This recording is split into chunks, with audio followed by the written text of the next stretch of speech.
spend some time with the dead. On demand almost. We'd be like, hey, can you like touch the duck or make it go off? And it would just start lighting up and going crazy.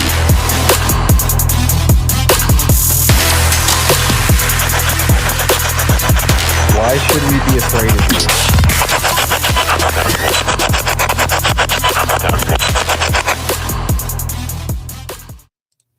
Hello and welcome to What Goes Bump Tonight. I'm your host, Riley Clark, and alongside me, as always, is Trevor Jensen. And tonight, our special guest, Kindred Paranormal. Ow, ow, ow! Howdy. Hello. Welcome back. It's actually your second appearance on the show. If you didn't know, he did a live stream investigation with us not too long ago. And it popped off like fucking, that was fucking nuts. That was actually fucking nuts. I think we legitimately opened like an internet paranormal portal. Like, people in the chat were having shit happen at their houses. We were having shit happen here. You were having shit happen there. It was crazy. Yeah, it's cool whenever you can have something happen in one place and then 1,500 miles away, like something correlates, and then another 1,000 miles away, something else correlates, and it's like all at the same time. Yeah, it's So crazy. Speaking of locations, I know where you're located, which is out there in Florida. But for all the new listeners, everybody that's going to listen to this later down the road, like what part of the Florida are you in? Are you like, yeah, like how deep into Florida territory are we talking? I'm in north central Florida, about an hour's drive south of Georgia. Okay, so like you're more towards the fun side of stuff. All of Florida's fun. What you talking about? Well, no, I'm just saying, like, because like you're where's the Florida shade, man? What are you doing? Like, to like if you go north, there's a lot more locations too that you can hit realistically than if you live at the bottom of the peninsula. That's the only thing. That's the only shade I was throwing. I promise. Because if we lived in the UP, you're fucking right. It would suck having to drive all the way down through Michigan just to get to anything in Indiana or Ohio. We're kind of lucky. I would say we're privileged. We're privileged bitches. Yeah, you've got Ohio, Indiana, let's see, Michigan, Illinois, Yeah, Wisconsin's really not like too terrible either, like to get there. If we wanted to take the ferry across, it really isn't that expensive. It costs about the same to fucking drive all the way there gas wise now. So it's like, well, we're old enough. We can buy that ticket. Yeah, and I think before we get too far ahead of ourselves, we definitely want to thank everyone for tuning in last Friday at the 2020. Oh yeah, that fucking showcase. That showcase. All of you had a Merry Christmas and a great time with your families and your friends. Just hope you had a great holiday weekend. Hey, and the new year is gonna be fucking blessed. Yep. 100%. It's gonna be amazing. Everybody's gonna have the best 2024s because all I seen was pure fucking fire, and we didn't even get to showcase everybody that should be showcased because it literally would have taken us for probably like 3 days. We'd probably still be going. Yeah, we would still be going, and realistically, like we could have let people just keep ripping and just going, but it's like Riley did a very good job of like, hey, we got to segment these, otherwise we're fucked. Because I went to sleep right after that because I was drained. It was amazing though. I'm so proud of everybody that we've seen, and I'm super excited to see what else everybody's gonna bring to the table. Because I mean, realistically, everybody's got something fucking crazy, and it just goes to show that it's all individual stuff that's different. Everything is a little bit different. Yeah, 100%. And hello everyone in the chat: Blood Moon, Dweebs, FTS, Donut. What's going on, everybody? What's up? Yeah, So I really enjoyed Friday. It's just from a viewer perspective, having it in like 15-20 minute segments like that worked out really well. Yeah, and getting some Everything's fresh and background going. too. It was so nice. Like hearing what people had to say was seriously the best. Where it's just like, hey, that was crazy. Like, how does that make you feel? Like, what did you think was happening? Yeah. Like, it just, that perspective is the best. I think we're gonna do that more, honestly. I think maybe I haven't like decided. I think it'd be like a quarterly type thing. Yeah, I because think we want quarterly everyone sounds time good. to like gather And like ideas, seasons edit change, like, videos. hey, like we're going into the fall times. Let's get like some of the stuff that's happened in this first quarter. Yeah. We'll figure it out, people. We'll Yeah, figure it we're out. still getting the logistics figured out because we also were thinking like maybe like do like 5 teams instead of 10 and then give everybody a half an hour so we can really break down more, and like give everybody like their time in the sunlight where it's like if we have to do 2 to 3 parters, like I'm not opposed to that. Cuz like I'll give up a Friday like every week for 3 weeks. That doesn't sound that bad to me, honestly. I don't do shit anyway. We're adults. We don't have lives. Yeah, I am a father of a very small, very interesting, outgoing little child. That is a good. I like that. A EVP showcase, a shadow figure showcase, Ooh, I like when spirit it's box tailored. session showcase, like Estes. Yeah, I like when showcase. it's tailored like that. That's Oh, marquee right there. man. See, this is why I love being able to look at chat too, because it's like they stick the key in the lock and they're like, hey, this key works. And it's like, fuck, this door is open too now. Yeah, and so Kindred, what got you into like paranormal investigating? You fucking read my Was it mind. that opened the door for you? That's what I was thinking too. So just like everyone else, usually there's something that happens when they're a kid. Right. Usually see something or experience something, and that happened to me. So when I was about 3 years old, there was an apparition in my bedroom while I was going to sleep. Full bodied. He had a beard, long hair, everything. I remember it to this day, even when I was 3 years old. Yeah, that shit imprints into your brain. Does. So, over the years, I had just different things happen, and I was always into the macabre and horror stories. I read Stephen King when I was like in 6th grade. Oh, yeah. My mom used to read me Edgar Allan Poe to bed. That's fucking awesome. So I didn't really get into the paranormal, actually doing it, until about 2 years ago. I was a genealogist and historian, and I had another channel where I went to cemeteries and documented graves. And I got to where, you get so far on your family tree, and then there's like a courthouse fire. There's no records, so you don't know how to go any further. And I like wonder if I could communicate with my ancestors and try and get Bridge answers. the gap. I'm already going to cemeteries. Why not, start doing some paranormal investigating? And that's how we got started. Wow, that's actually kind of a crazy story, actually. Yeah, it's like humble beginnings, but it's just like it almost was like product of the environment for sure, where it's like just like even like the career path that you were going down, it almost leads you directly into like the spiritual side of like, what is life after death? Like, is there? Yeah. And I mean, I grew up watching all of the TV shows, Oh yeah. Everybody has. Adventures, Ghost Hunters. The one with John Zaffis, the Haunted Collector. That one was a really good one that people don't really talk much about anymore. I don't think I've ever seen that show, actually. That would be a good one to. Yeah, because I mean, I always find it interesting where it's like haunted objects are very interesting in their own right, where it's like, what causes it, like what is it? Is it malevolent, or is it just like a residual, like, yo, somebody treated somebody really terrible around this thing and it just like reverberates badness? Who knows? I think some spirits just, when they die, they like to be attached to certain objects that they loved in life.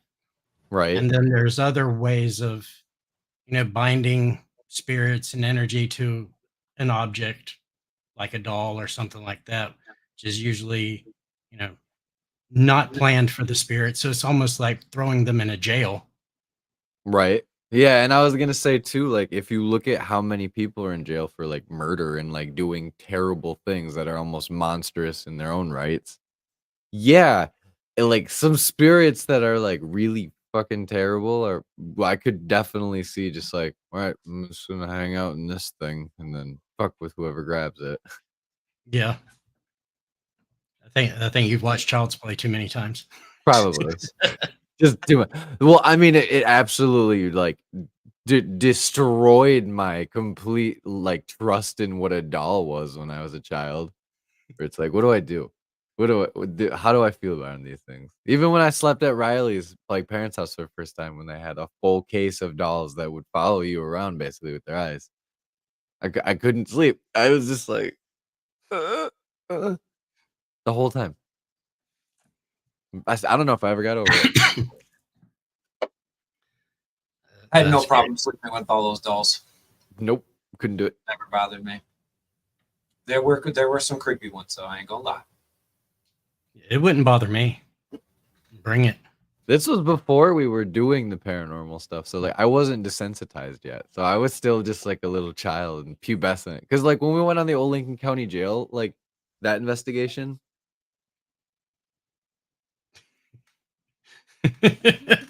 like I was fucking terrified. Now I'll walk around with like my shirt off, and Riley had to tell me to put more clothes on, and I'll be like, "It's too fucking hot, dude. Sweaty. Like this is a lot of work." And I'm walking around like chasing things down that shouldn't be chased down. So have takes time. probably investigated a lot of cemeteries, then I would imagine. Yeah, we've done quite a few.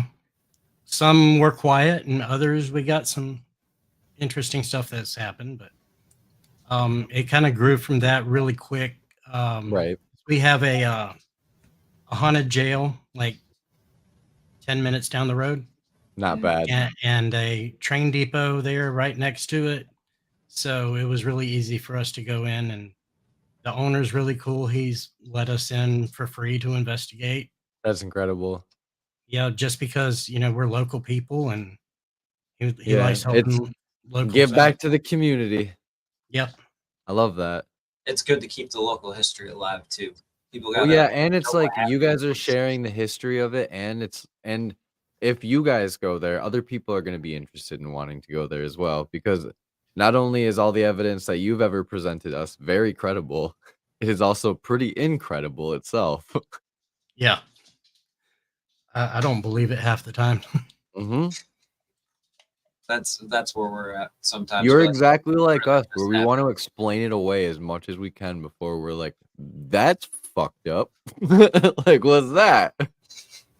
I can say when I started, I had like one mindset, and after a few investigations, it completely changed, and I started looking at things differently, started studying more on Oh yeah, other trains of thought and theories and things like that. And then I it just definitely does that.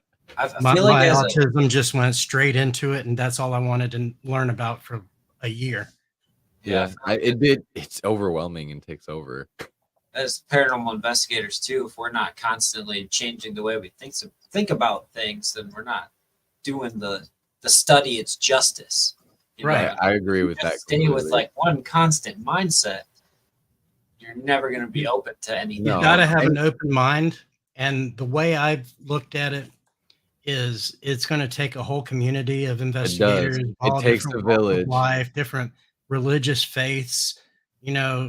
It's going to take all of those people coming together, forming theories, trying to prove them, getting the evidence, and that's the only way we can move forward. It's not going to be one team or one person or anything like that Exactly. that's going to prove anything. Exactly. Out of Yeah. like the 46, 7 teams now, 48 teams that we've been able to like interview and like see some of their evidence and whatnot, and hear some of their like actual like accounts of stuff. It's like, okay, my complete belief system on what I thought was going on changed. What I think is going on now is completely different from day one, when we used to just like shoot the shit about this for sure. And not only that, it's like, oh, my like religious beliefs also have not been swayed too far from where I was, but like I'm way more open-minded to like, oh, like maybe I was just looking at it in a different light that wasn't the right light at this point. Because like we're Yeah. all growing, like for sure. Like and that's right where it's like it's gonna take all of us coming together. Like it Yeah. literally is like we're nurturing something that we know nothing about with all this new equipment that's coming out on like it seems like a monthly basis now. We're getting some fancy new like blip blop that's like, whoa, that's pretty neat. I can't afford it right now, but I want that. Yeah. It definitely will take, Christians, atheists, pagans, witches, psychic mediums. You can't shoot everyone down just because that's their No. belief, because part of it is probably right. And you just kind of have to be open to it. Yeah. Well, and if you look at most of them as a whole, you can derive almost every like religious like sect and correlate at least some part of it like in every single one where they're all somewhat the same, but like there's just a little bit of variation here and there. But at Yeah. the end of the day, they're all like worshiping like like a deity of some sort. Yep. I don't know if we know what that deity is. So Or deities. exactly. Could be aliens, could be spirits, could be both, could be No. Bigfoot, could Be be egregores. Yep, I still don't know. And until it's proven to me, like without a shadow of a doubt, I'm gonna ride that fence. I mean, across so many cultures, across so much time, you have these archetypes that just keep showing up. That's got to Yeah. mean something. Exactly. That's the part that gets me the most like humbled, where it's like, okay, you can't just have one person way back in time that has this one thought, projects it to somebody else, and then it lives for almost like a millennia, and then just continues to like propagate, and it's like, what is happening? Yeah. Like I don't think that's just like a coincidence either. And it's especially like if you look at it in like a paranormal way too. A lot of the things that when we get these trigger objects, words are fucking hard tonight. And like other like responses come through like on certain electric devices. I don't think those are coincidences. I don't think that it's just like a random happenstance that like the world is producing energy in this exact like point in moment. Like it can't be just a coincidence. It's not like a lightning bolt. Right. It's kind of like the different equipment that we use. Who came up with the idea that spirits possibly put off EMF, and Exactly. an EMF detector will pick it up? Or how can a spirit speak through a spirit box when they don't have vocal cords? How do we get EVPs without vocal cords? How does that work? Who came up with these ideas? But my personal thought is they actually work, because I've seen it happen so many times. Like, I can't explain it, but it works. I'd love to be able to explain it. Yeah, me too. For me, it's like, so you go into a haunted building, right? And you have an EVP recorder, and you go there and you record an entire day where no one's in the building. You might hear some voices that should be there. You might not. But then there's other days you go in and you ask a question, what's your name? And you get a response clearly back on this recorder that says George in a male's voice, not a woman's voice, but a male's voice with a male name. And it has tone, like it has all of this. But then you could go in there the next day or an hour later and ask the same question for however many hours, and you might not ever get that same response or a response at all. Like how do you explain like conductive reasoning here, like that isn't something paranormal? Because psionic resonance, because our brains work on a frequency that apparently works with ghosts. I have no idea. I'm sputtering nonsense. Yeah, it's so weird. Like you'll get that EVP that says George, and then like, "Hi George, how are you?" No response. George, can you tell me where you're from? No response. You don't get anything else from George.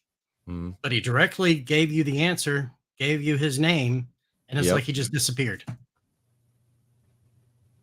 Yeah, so like, is it like a mosquito effect? Like, are we just like standing there and like we're just like bug zappers where they're just like, bring, like I said what I needed to, dog. Like, bring, like we're good.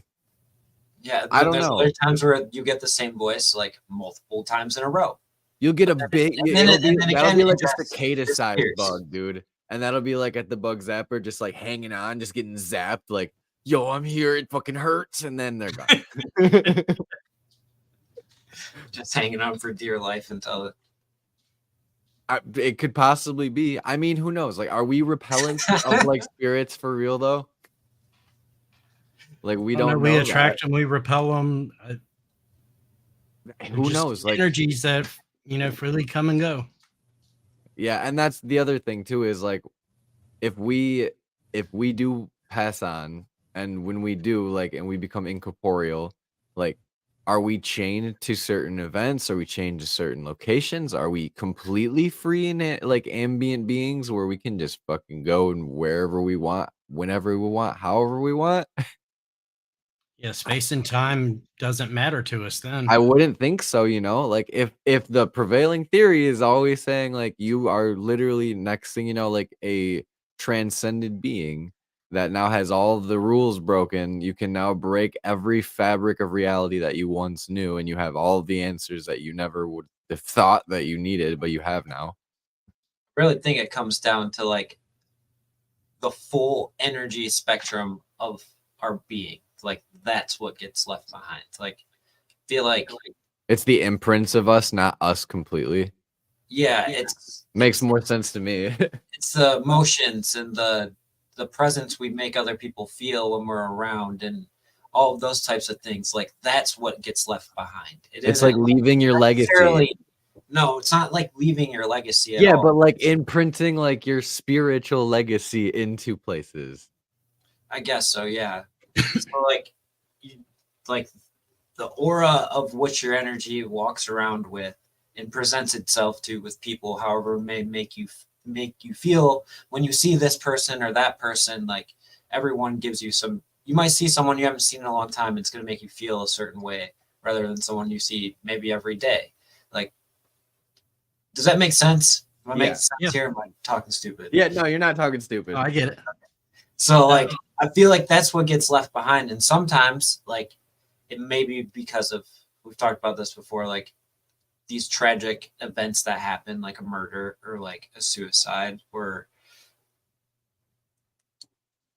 anything. It could be something even loving too, like it was super emotional birthday or like a wedding. I don't think it has to be bad every time.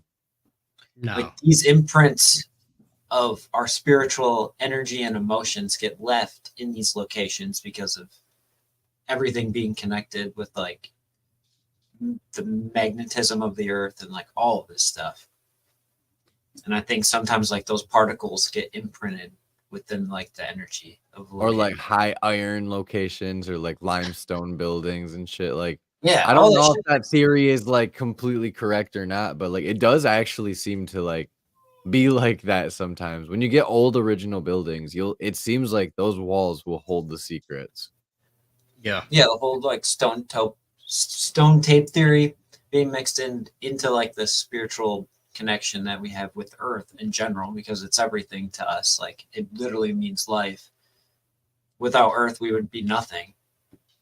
And being in Florida here, everything is lime rock. Like the whole state, it's just lime rock. Yeah, Florida has there's history tons too. of residual energy here. I don't even know what we have here, to be completely honest with you. Reason I had a conversation one night not too long ago where we thought, what if there is a difference between spirits and souls? So when you die, you have the two. Yeah. One kind of stays hanging around. The other one goes off, crosses over, reincarnates, whatever. So you have a soul that does that. But all of your thought processes, your could be memories and stuff, and your personality, all that stays with the spirit, where the soul can be reincarnated. That's why you have people who say they had past lives. How can you have past lives if your spirit's still hanging around? The only thing I can think of is there's two different things. Either that or, the spirit can choose whether it wants to be left here or if it wants to be reincarnated or if it wants to go on to another plane or whatever. Yeah, I think like because I don't think time is relative. I really don't. I think No. once we pass on that, we just move into that next existence, which whatever dimension it is, if it's this dimension, just like in a different state of reality. Like I think we move on there, and then it's like, all right, time is whatever. Like you can stay as long as you want. You can go whenever you want, but when you go, like you are automatically like reset.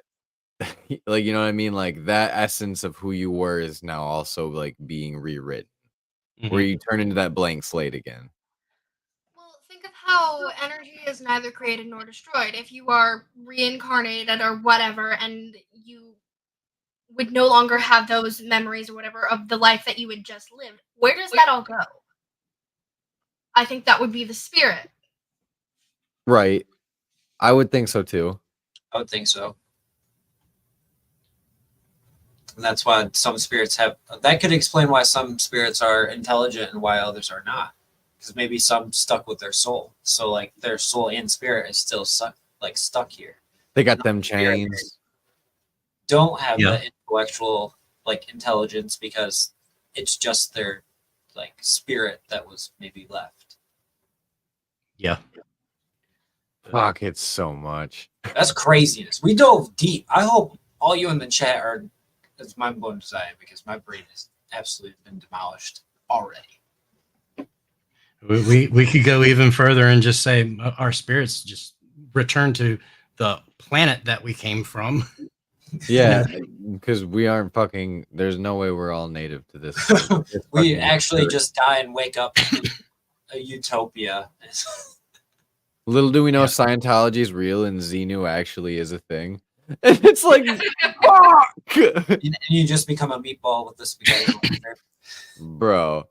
I will literally cry if I woke up and I was like, those motherfuckers. Like, I can't even, dude. So That back shit on would to have me the fucked. paranormal investigating. Kindred, what's your favorite device to use when you're out looking for them ghosts? Probably doing the Estes method, so spirit box. Yes, sir. And we just got our new Oh, PSP7 yes, you Pro. did. Have you tested it yet? A little bit. We How do haven't you done like an actual investigation with it No. yet. But But does it it- work like a charm, like everything Oh, you yeah. ever wanted? Oh, yeah. Oh yeah. This thing's pretty sweet. Can you Yeah, go? see, Can you do fancy backward flip-flops. sweeps on that? What's that? Can you do backward sweeps on that? Because that's the thing I want to start trying is backward Yes. sweeps. Yeah. You can go forwards, backwards. But what's really neat about it is, the old PSP7, when it scrolls through the radio stations, it went up like 0.1, 0.2, 0.3, 0.4, sweeping through the stations. This goes into the 100th place. Oh, it So gets it's real fucking 0.11, precise. 0.12, 0.13, 0.14 before it goes to the next station. Yeah, So it captures a little bit more and longer audio to be able to make out what they're saying. that's so nice. That actually, shit, That that's is the nice. one I kind of thought it was. That you can do multiple stations at once with that too, right? That's the Is that the 11. That's That's the 11 that you can do two at the same time. I don't find that to be very useful though, to be completely honest. When you We use haven't had too between much other luck one. with that. No, it just What seems like twice? it's way too overwhelming, to be completely honest. Yeah. But this also has like a kind of like a music box. So if Oh, it's anything got the comes near sensors. this, it'll start sweeping. Oh, Based like on it's the weapon automatic IR. sweep? Yeah, it has an IR here and it has a REM detector here. That's nice. So instead of beeping, it just starts sweeping. That's actually really nice. That's kind of crazy, actually. Sweep for like a certain amount of time, like 10, 15, 60 seconds, And you Yeah. can turn the antenna off and on. So you don't have to like remove the antenna anymore. you can disconnect it without having to disconnect it. So if you are worried that what you're hearing is radio stations, turn the radio off and just have the white noise. See, that's nice. I love that feature a lot. I hadn't looked into this very much, to be honest with you. I know people have been ranting and raving about it, but I was like, I like our S boxes. Yeah, We can record the audio. I prefer the SP7 over the S box. Yeah. I know you can record with the S box, but we've never even used that feature. No. But it seems to have, whenever something comes through on the S box, it's like really loud and piercing with a noise every time, and it's like annoying. Right. Yeah, I think the yeah, I think probably eventually like that'll probably be the next big ticket item that I want to get, but that's gonna be a while. We got If you've locations to got get to this and you've first. got a millimeter, you're set. Yeah. Yeah. And well, we've been really lucky with EVPs lately. Like we've been actually spoiled with how many disembodied voices we've caught in. Yeah, that's due to the fact of doing it more though. Yeah, we also never did before because we're just completely illiterate folks. No, we just focus on other. We didn't read between the lines and just listen. We like to try all kinds of different things. You know, when I started off, I was more scientific. Oh yeah. That's basically, you know, I needed scientific proof of everything. I needed the equipment to show me the data or whatever. I didn't believe in dowsing rods. I didn't believe in pendulums, tarot cards, any of the, you know, metaphysical stuff. Yeah, I thought that stuff was pretty like hoopla for a long time, to be honest with you. Until like a lot of the times that I've been shown that, hey, like just sit down for a reading really quick, or like, hey, like you should probably pay attention to this. And it's like, what the fuck, dude? How do you know what's going on in my life? Reese asked me for a set of dowsing rods, and I'm like, what are you going to do with those? I don't know. I just want them. They were cheap, so I bought them. And we got home. I'm like, show me how these things work. We went outside, and it's like, there are 2 pets buried in this backyard. They had no idea where these pets were buried. And it's like, find the graves. And I pointed the dowsing rods, and the dowsing rods pointed this way. So we walked that way, pointed that way, just kept moving. And then eventually they crossed. I'm like, holy shit, that's where I buried one of the dogs. Fuck. The exact spot. It's like, okay, find the other one. So they pointed and just walked around until they crossed. I'm like, holy shit, that's where I buried the other one. Holy shit. That's so wild. From that moment forward, I was a believer in dowsing rods. Yeah, I've only used them one time, and that was at Eloise Asylum, and it was interesting. With that one experience, it was interesting. We didn't get enough time with them, to be honest with you, either. No, Because we were in the group sessions where they're like, you guys have like an hour. Here's 45 minutes of free time. And it's like, well, that's not enough. I highly recommend getting a pair. They're like super cheap. You can get them on Amazon for like anywhere from $15, $20, you know? It's not bad. I just don't trust my hands, to be completely honest. Like, I don't trust how steady, like, to be like flat. You don't have to be. Once you use them for a little bit, you get used to how they feel, and then you can actually feel the tingling in your hands whenever they want to move.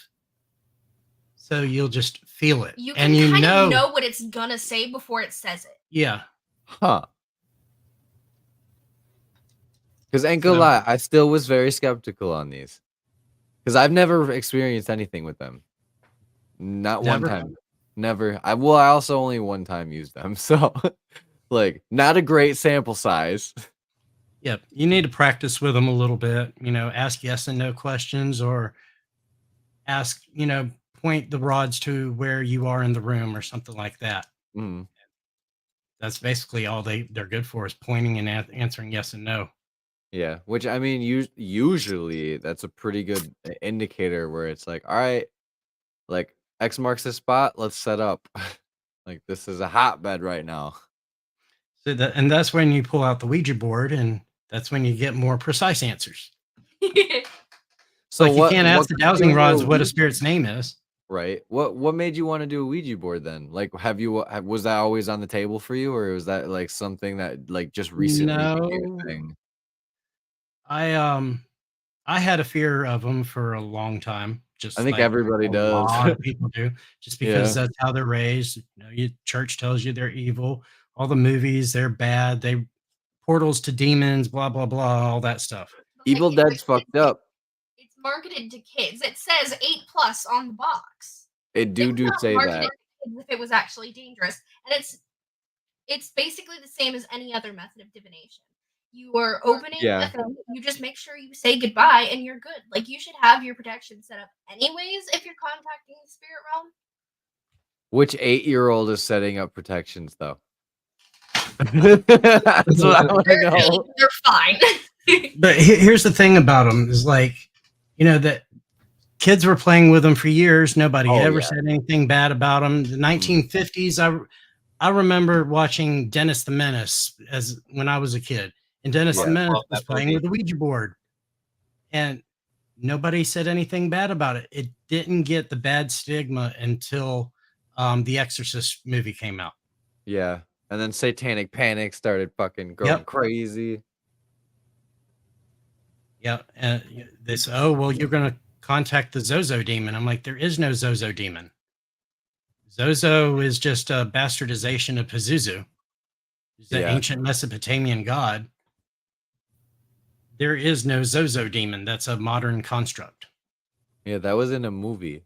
Yeah, and then movies Zach are always Bagans, real. ran with that. That's interesting. Yeah, even when I used to Ouija board when I was younger, I never had anything like come up Zozo ever. And then I remember when that whole thing like hit the paranormal like TV show world, and they were always just talking about the Zozo demon and shit. What? And I'm like, what? What is What is this? that? If you talk to any demonologer or demonologer, Demonologist? demonologist, no, I can't talk. They're going to tell you there's no such thing as a Zozo in any historical books, references, and lists of demons' names. There is no Zozo. Interesting. It's That is fucking very wild. interesting. So it's literally it's like Slender Man. Like there is no Slender Man. Made up. Yet 2 girls decided to stab another girl over it. Like Or that is actually Slenderman happened. real? Because we've created it.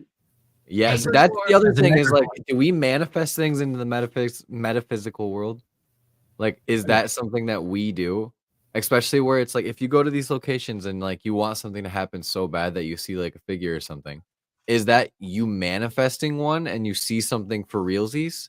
Or is that your brain just like making up an image and then you're like chronically like seeing things that didn't happen? I say it can be both. Yep. That's true. Where it's like, I mean, psychology is pretty fucking wild, and our brains work in very mysterious ways. We know more about space than we do about psychology. Yeah, that's fucked up. And we don't know shit about space for real. We really don't. Yeah, doctors have never been able to tell me what's wrong with me.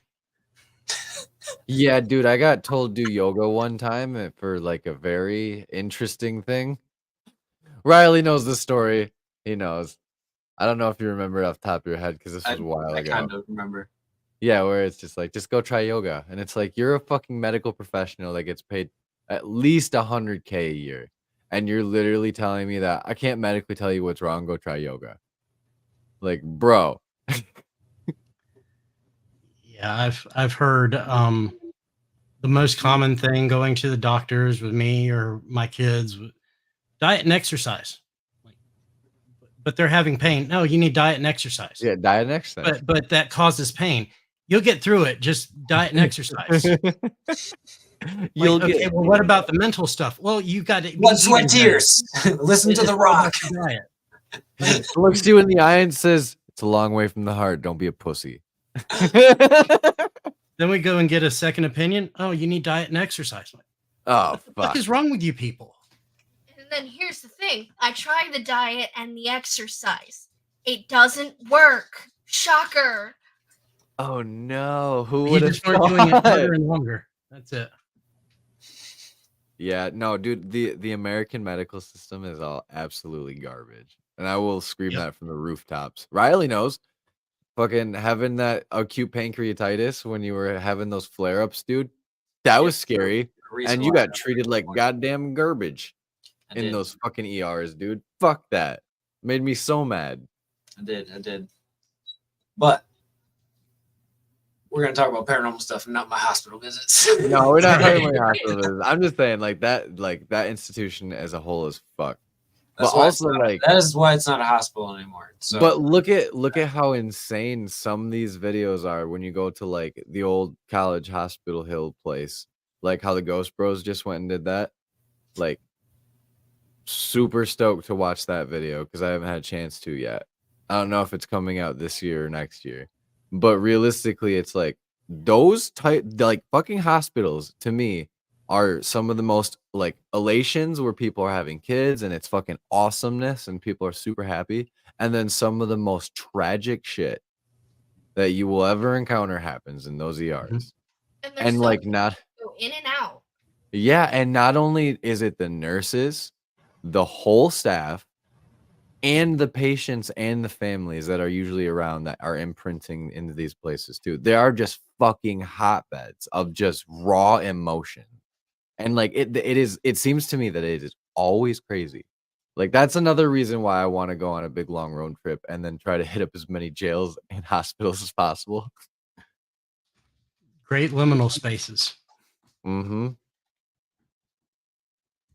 I mean, think about it though. Like hospitals, jails, like they house so many different types of people. So many different emotions happen in those locations. Like, Right. Of course, those are going to be hotbeds for like Oh, yeah. paranormal activity. But just like we always say, there could be a ghost right next to you, and you wouldn't even know. I probably live with one. I think we all live with ghosts, but some of them just aren't good enough to like manipulate shit. And we're gonna freak people out by saying that. Like you probably got 4 or 5 ghosts in your house and you don't even realize it. Oh, Realistically, I believe in all of it. Like we did an episode a while ago on like on guardian angels. I 1,000,000% believe that at almost all times there's somebody watching out for like one of us. You know, like regardless if that's like, you know, like who you think it is or not, or like just people in your family, or just a random stranger that happens to pass by and can manipulate what's happening around you. Yeah. Like I feel like there has been some intervention moments where I should not be around anymore, where some hand of fate just decided to just like whoop. I mean, dude, Like, look, keep going. we had that firsthand experience, like when that that semi hit the semi. Like, if I would have pulled out, we would have got hit by a semi. But I decided to look to my left one more time, and then boom, my car's covered in glass, and there's a semi demolishing a van in front of us. Yeah, that was insane. Like, it was literally like that quick. Yep. Like, what made me look one more time?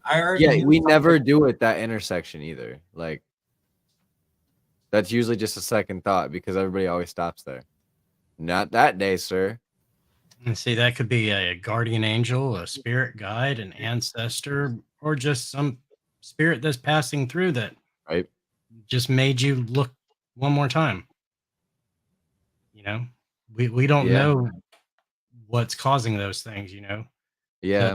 The different spiritual influences that might seem benign or, you know, maybe in your own head is not actually you or your thoughts or anything. It's being influenced by something else. Yeah, because I mean, I've always thought too, like one time when I was like pulling out onto a road, there was a car that was basically racing in Fruitport where I live.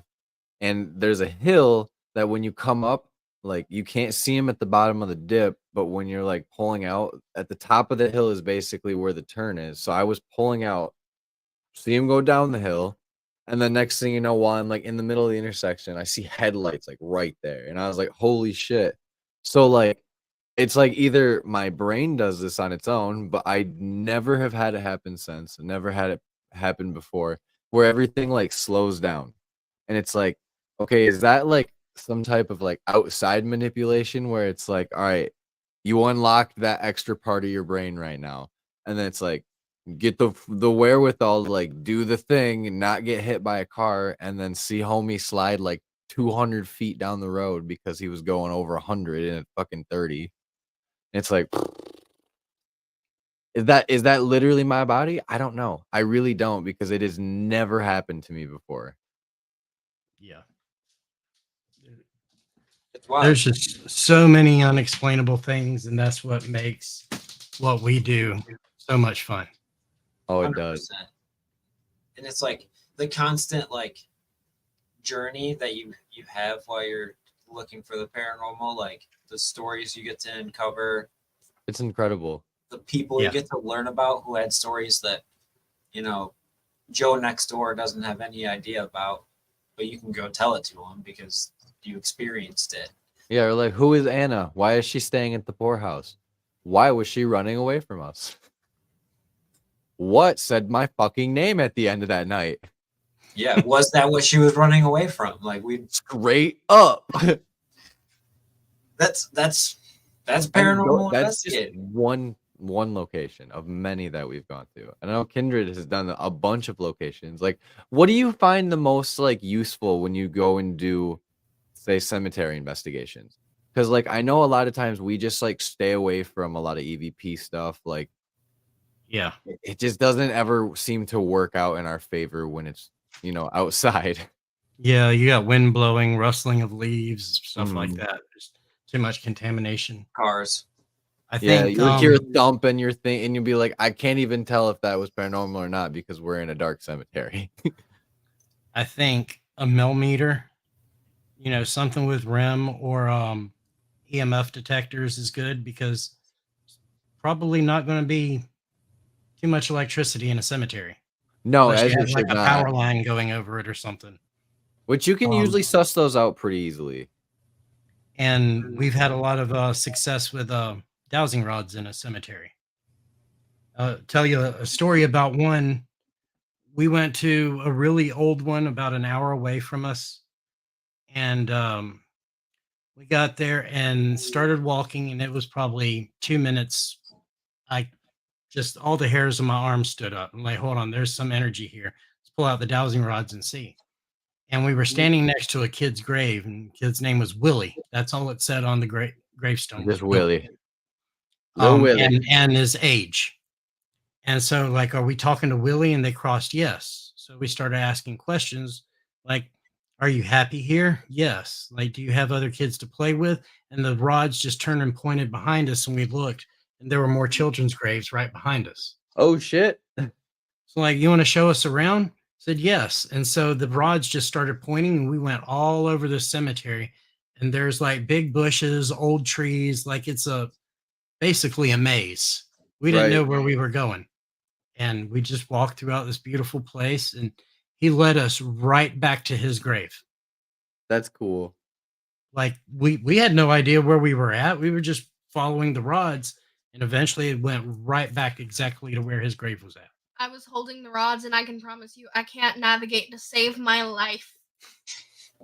I felt that little boy brought me back.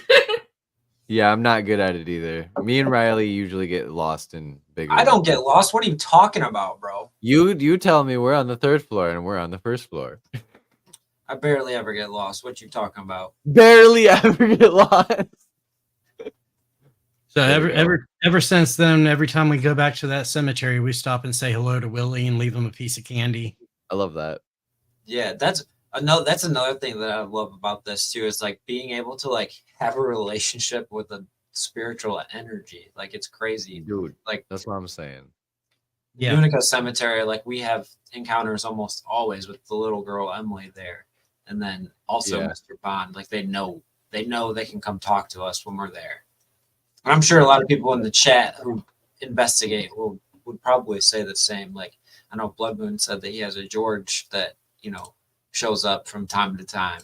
So it's like they know us. They do somehow. I don't know how, but yeah, I definitely believe that we like, you know, like if we make a connection with the spirit, like they 100%, why wouldn't they come back around, and why wouldn't you have more than one interaction with them in different locations? It makes the most sense to me. And we're learning that you can most definitely have interactions when you're not at that location with them as well. They will come say hello if they are able. Yeah, we've brought one of them home with us from the train depot that we helped out because there was a negative entity there. And so we went through that whole thing of getting rid of the negative energy, and the girl followed us home. Yeah. And so we set up a little altar space for her, we put some rose quartz down, and we would pour like a little shot glass of Coca-Cola. I love like, that. here you go. And then we would communicate with either the Ouija board or dowsing rods, and we'd ask questions to get to know her. Like, do you like water or the Coke? And they like the Coke more than having water. Do you like the crystals? The rose quartz the one you like the most? Yes. So we just kind of went with that. So we spend time with those spirits and build that relationship. So Yeah. We should bring sweets back to Mildred. We definitely should. We have to go back to that cemetery here. Because of what just happened recently too, where it's like that almost is like it plays really, really close into what we just had happen to us actually, where it's like right, which all of you will see next week on Friday. yeah. Well, I mean the trailer also says Mildred. Yeah, but you'll see the unfolding. Oh yeah, you see it unfold the way it unfolds, where it's like holy fucking shit. Because it honestly baffles me, where it's like I didn't think that was gonna happen the way it did at all. So fucking stoked for that one. It's gonna be a So, dope video. what would be some of your bucket list locations if you could go anywhere, investigate anything that you could ever possibly want to? my number one spot would be the Tower of London. Why would that be? Ooh, interesting. Because of how many people who have died there, the anguish from being locked in the prison, people live there, plus my ancestor built it. That's fucking crazy. So I See, have that familial love the connection to attachment it there. too. So I do you believe that since say like you have the lineage that goes back in the history that also is attached to it, that you will get more authenticity and more paranormal activity happen because of that? If you can prove to the spirits that you are related. Yeah. Because I But mean, it's like, I kinda don't know if hard they to can just, like, blood test you right then and there. because it's like you go to the Tower of London and be like, "Hey, is William the Conqueror here? I'm your 28th great grandson." Like, you're probably not going to get anything. Right. But I have at the train depot, the same one right down the road, talked with Mr. Smith, and I was like, "Mr. Smith, are you the one who owned the there was a mill about a mile down the road?" And he said yes. And by the way, I was using dowsing rods, and Spirit Talker said Smith, like right after I said that. That's really weird. So, like, It's so Mr. Smith, accurate. do you know who Bryant Smith is? Does that name sound familiar? Yes. And then it's like, well, that's my third great grandfather. It's like, so we're related. And then once you build that connection, it's the communication's more open, I found. Interesting. See, I've That's how never I feel. actually tried to connect with any like distant relatives. Kind of. Dude, it feels taboo to me almost. Where it's like, am I breaking the barrier? Like where it's like, I'm talking to strangers, which stranger danger, but like, if I break that third wall, am I breaking the simulation? Where it's like, holy fuck, there's no way we should be talking right now. Why not? Well, I mean, it also like makes me wonder, like, why are you still hanging? Like, is it because of us? Like, is it because of something else? Like, is it because you can't? Like if there is somewhat like of an afterlife. People have Like- communicated with their ancestors for as long as we have existed. There have been That's ways true. of honoring the relatives who have passed, of still communicating with them, of leaving them offerings, of asking them for advice, believing that they're watching over you. That's true. That's true. Should try to.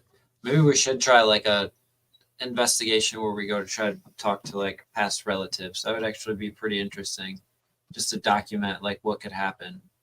The more you know about them before you go, the better.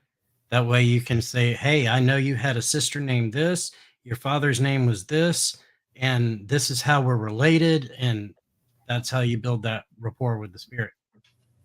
Yeah, definitely. I think knowing the history definitely like helps you when you're talking to a spirit, because if you already know some of the story, I feel like they're gonna know that they can be honest with you. Like if you're talking to someone that got murdered, like they're probably not gonna want to talk to you unless you're like, I know that what happened. I know, like, I know it was terrible.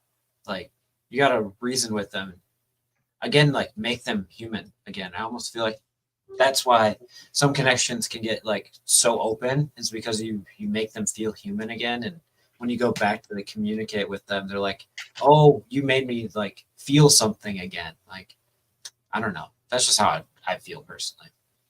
Yeah, my personal belief is I have ancestors around me at all times, and this little shelf right up here, I have pictures of my ancestors, and it's like a little shrine to them. I give them offerings every now and then. They know I do genealogy. I've researched family history for 10 years.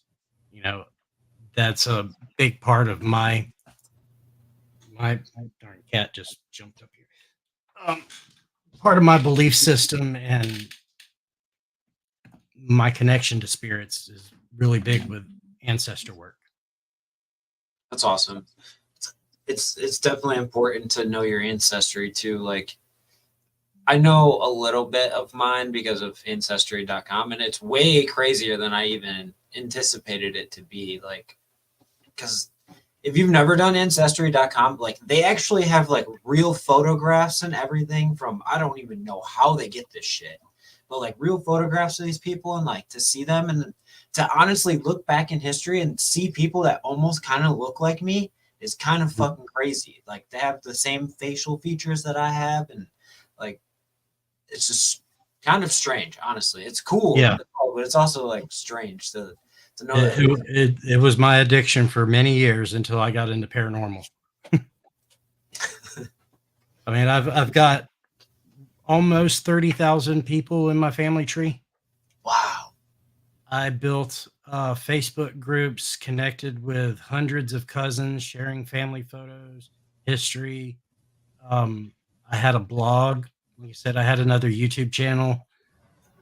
So that was, that's where I spent a lot of my time. What Didn't was earn 1 cent from it. Did it all from love. what was the craziest thing that you ended up finding? Was it the fact that like you had relation to the London Tower? Was that kind of like a holy crap moment for you? Oh no, there's a bunch of them.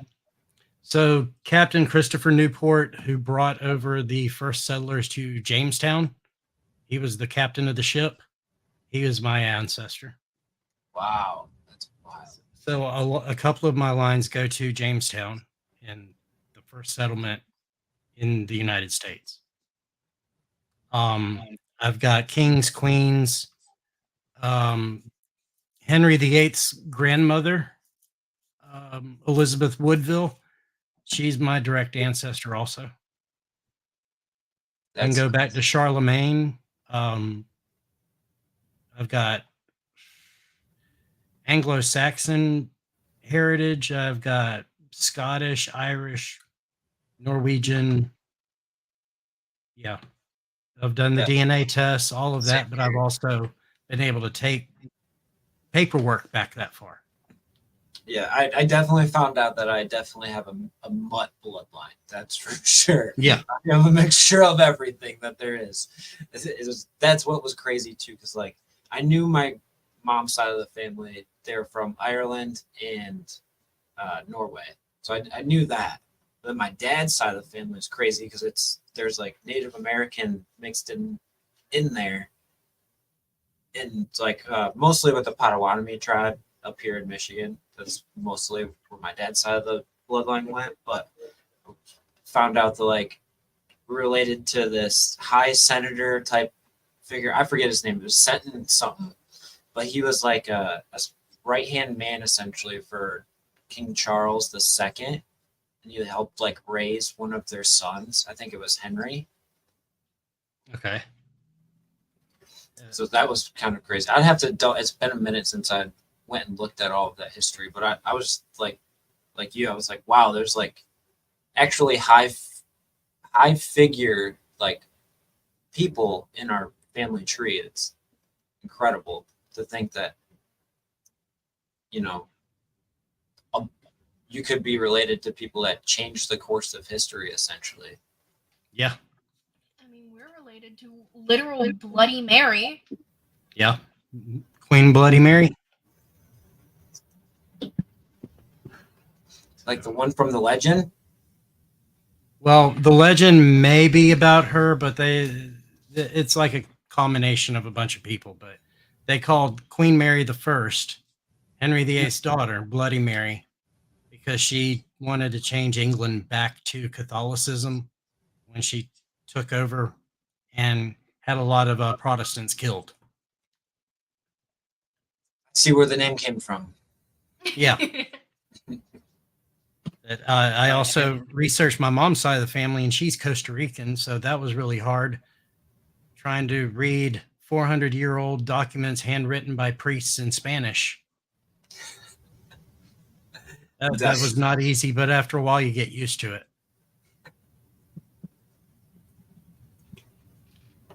It's all important to know, I think, honestly. Yeah. You know, in the grand scheme of things, it's better to have more accuracy than it is less accuracy. At least to me, it does, because otherwise it just seems like you can just get like very like scrutinized very easily. I don't think so. I don't know these people. I didn't influence That's true. my ancestors' decisions. It's just like I'm not gonna be mad at someone who's like family did something terrible. Like, no, I wouldn't be mad at anybody. Like, I just think that like there's certain tropes of people that will do that, though, that will literally attack your character because of it. Yeah.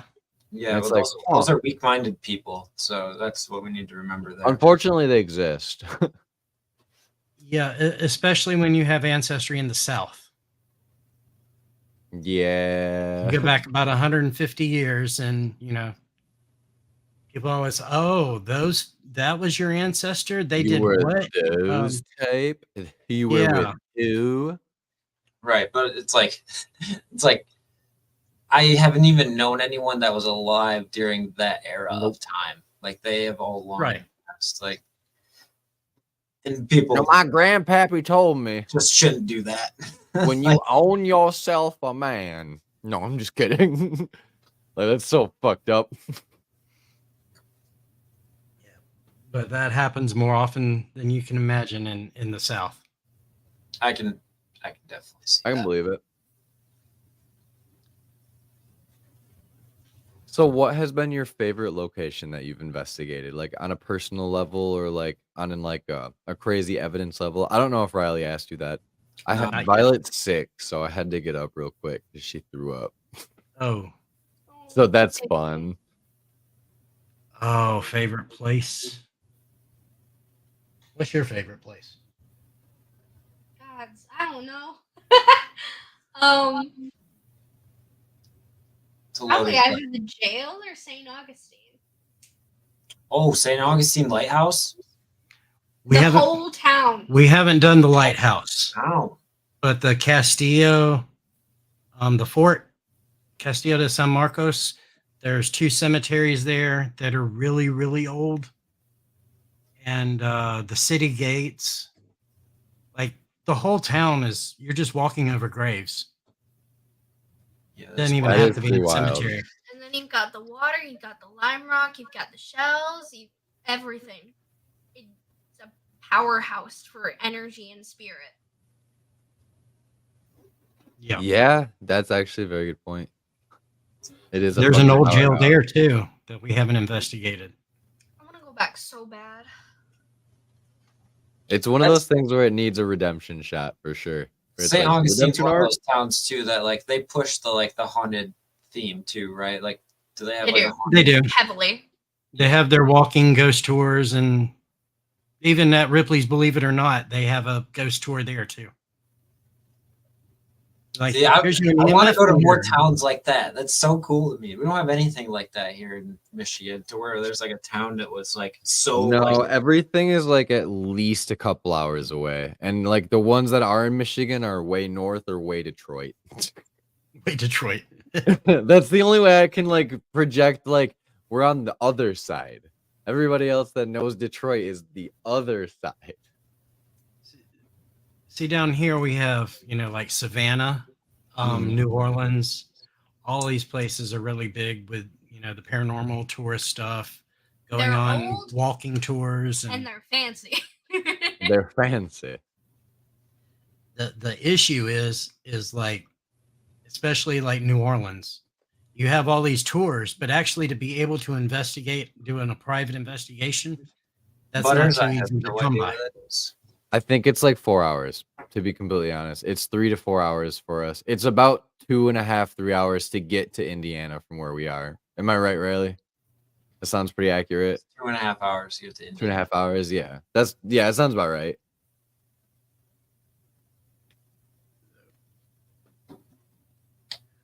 I just wish I lived a little bit more Northern. central, so the radius around there's more places to go than being all the way in the corner of the United States, and I have to travel forever to get to any of Yeah, the big hey, locations. at least you're not at the bottom of the peninsula where you got to drive through the whole state to even go anywhere. Yeah. Like Black we're Smoke at least Paranormal. fortunate. Yeah, we're at least fortunate where we're at in Michigan. We're like halfway up essentially, so we don't gotta go that far. No, not really. Plus, if we wanted, we could actually take a ferry Oh. across the lake. Oh. A ferry across the lake. And like also like being around the Great Lakes areas, I definitely feel like that it helps the paranormal activity that we see happen here. Cause like sometimes like we catch some really fucking weird shit. Yeah, Michigan's super powered by water. So is Florida. I was just gonna say, but The also lake when you look effect at snow phenomenon or something. yep, and then when you look at the peninsula of Florida, what is surrounding it? So it's like how do you classify like the paranormal activity that happens there, like, and especially since like if you've traveled as well and like seen what happens elsewhere, like is it even comparable? I know it's like a really wild question to ask, but it seems like it changes like when you like go to different states or like different areas of the world, that like the activity differs, and it's weird how that works too. Yeah, I would say Florida has a lot of paranormal hotspots, but it seems like spirits are everywhere here. Anywhere I go, I can turn on some equipment and start communicating. If I was to go up to, say, Georgia, I may not be able to do that. I may have to go to some Civil War hotspot or Savannah or something like that, or Mhm. an old building that actually had some trauma happen there. So, yeah, it varies. It definitely, like, possibly because of the type of ground that we're on, since we're on lime rock. Georgia has red clay. Maybe It holds energy differently. yeah. Or it's like sucking more energy, these big locations where a bunch of crazy shit happened, where it's like Yeah. if there isn't enough spiritual energy all around us, like whatever that even is. Yeah, we don't have places like Waverly around here, or ISS or anything like that. Mm. We do have a state hospital, but it's still running. Right. So you can't really go and investigate there either. They have some old buildings and stuff, but you can't investigate. I I'm would say sure black stuff folks said it happened. best. Like Florida likes to reuse its buildings. They don't really Because tear the it down and industrial build right side on of top. it, yeah. So like Yeah, Michigan, especially in places South Florida. considered abandoned. I'm lucky, guys. I live in North Florida, so it's more country up here. So we still have a lot of the old houses and older buildings and stuff. It makes sense. Again, it depends on the town too. You know, you have those towns that they want to look more modern and more upscale, so they tear buildings down and rebuild them. And then there's other towns that are like, we want to stick to the historic look of the city, like Grand Haven and Muskegon, perfect examples of that. There's still original buildings from the original town down in both my hometown and where I live now, Muskegon, because it's the aesthetic that the town wants to keep. They want to make sure that these historical buildings are remembered and repurposed. Yeah, as they should be. And I agree with that. I think all buildings, if capable, should be repurposed because it's integral to like the history of the town and like the people's lives that were, you know, it's that homage where it's like, I feel like everybody deserves, or like everything that precious deserves to be shown off like that.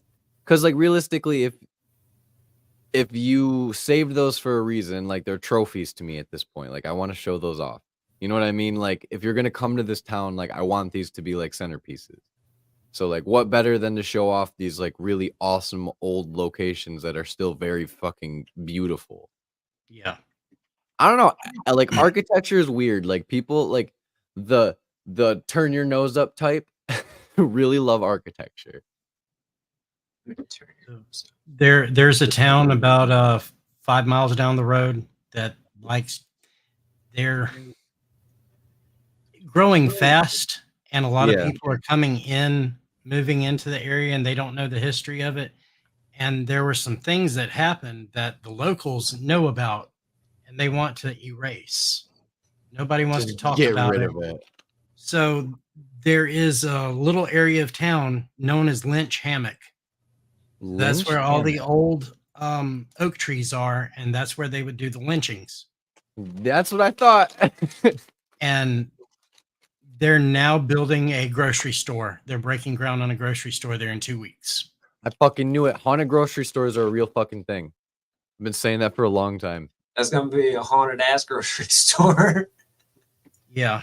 100%. But it wasn't just, you know, lynching of black people. There was white people who were no, it was too. You commit a crime and you gonna get fucking hung from a tree, bro.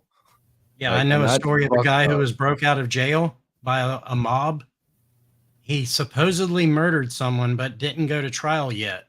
They broke him out of the jail, walked him a mile to Lynch Hammock, and hung him, and then shot him with shotguns and riddled him full. Yeah. Oh yeah. Never got his trial.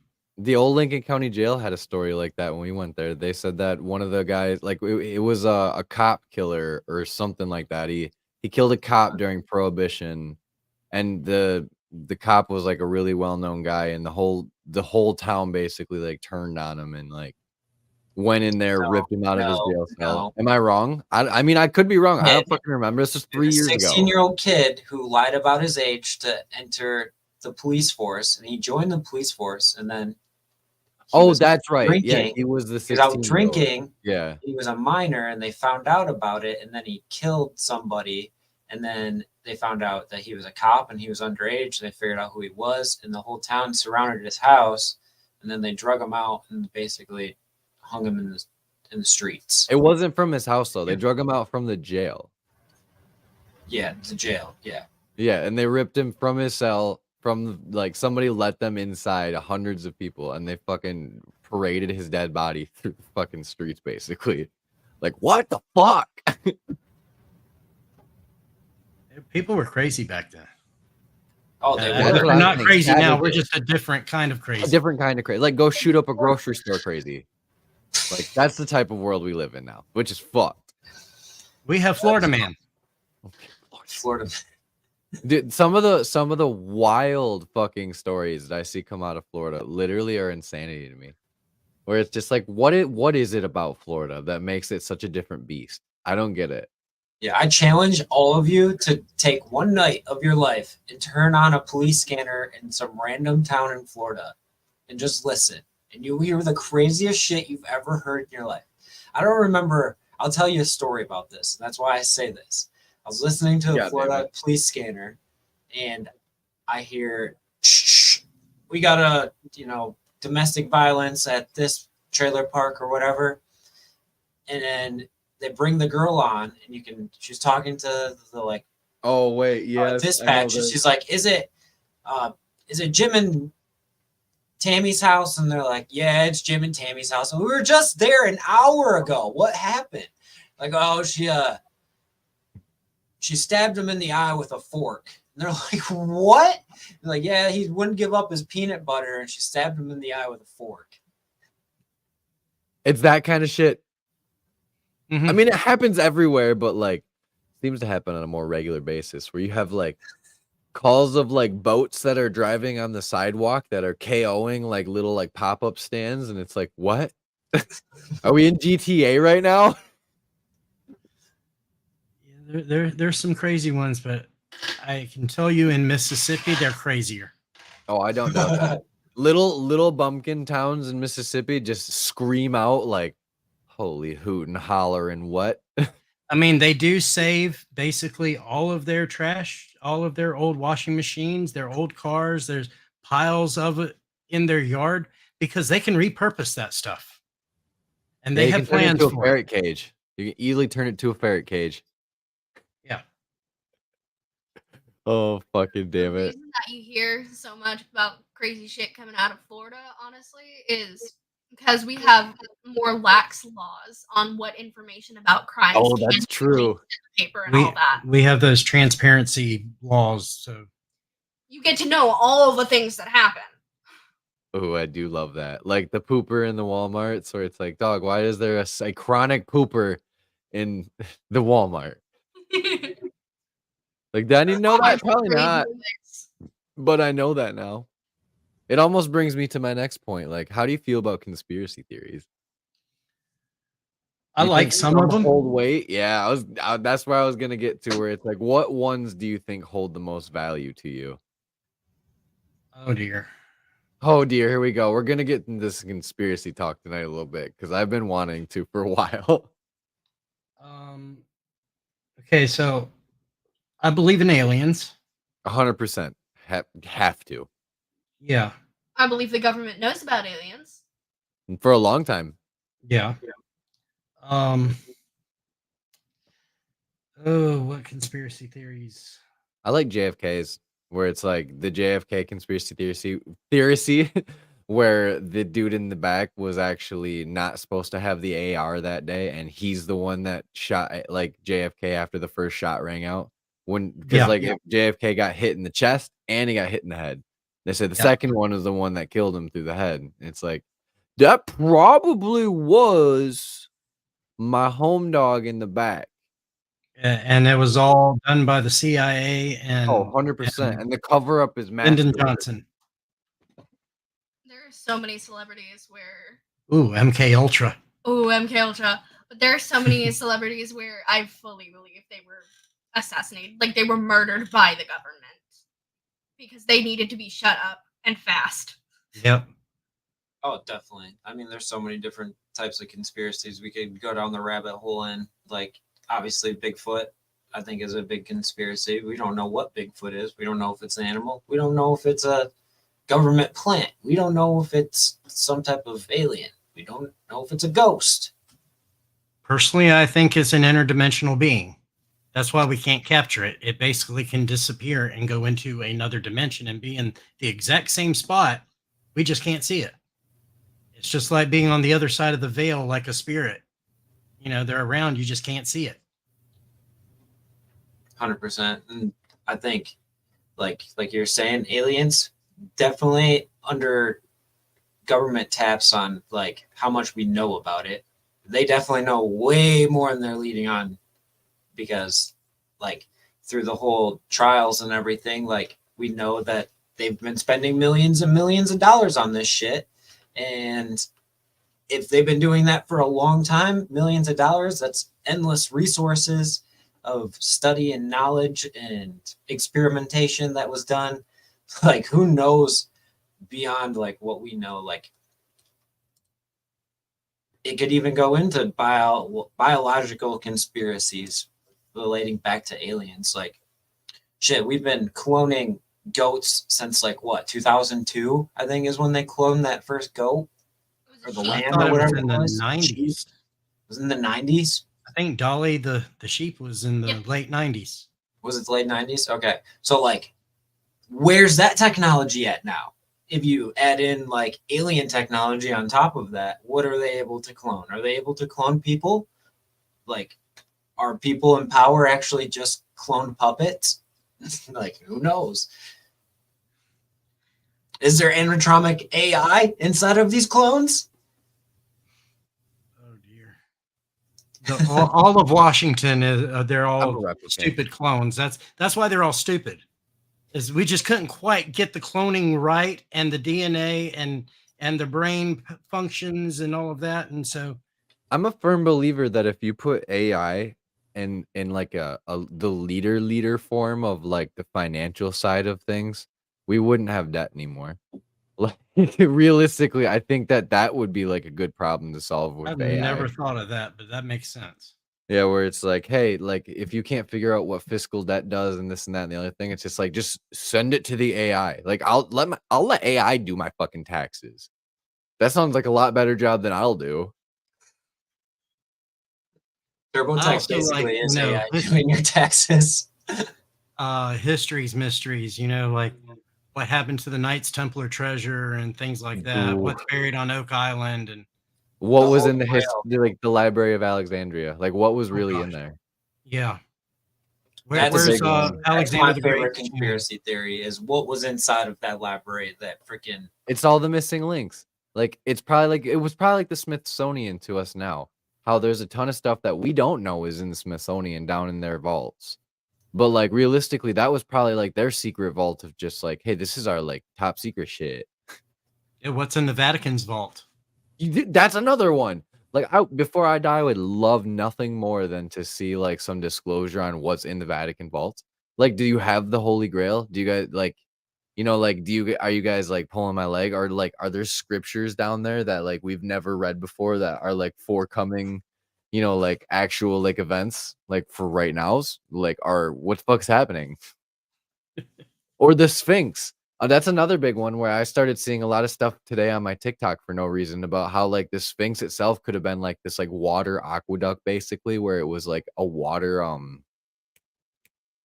like a stone carving thing more than it was like a worshiping temple. And I was like, what the fuck is happening right now? They also say it's thousands of years older than the Great Pyramid. Yeah, and it's like I would believe that the pyramids themselves are actually much older than what we think they are, which I don't know how accurate carbon dating can really get. I get that it's pretty accurate, but also like, is You, it though? you can't carbon date the granite rock. But what they know is that certain pharaohs lived in a particular time range. So they know if this pyramid was built for this pharaoh, we know when that pharaoh ruled. Yeah. So therefore we can say that pyramid was built during this time frame.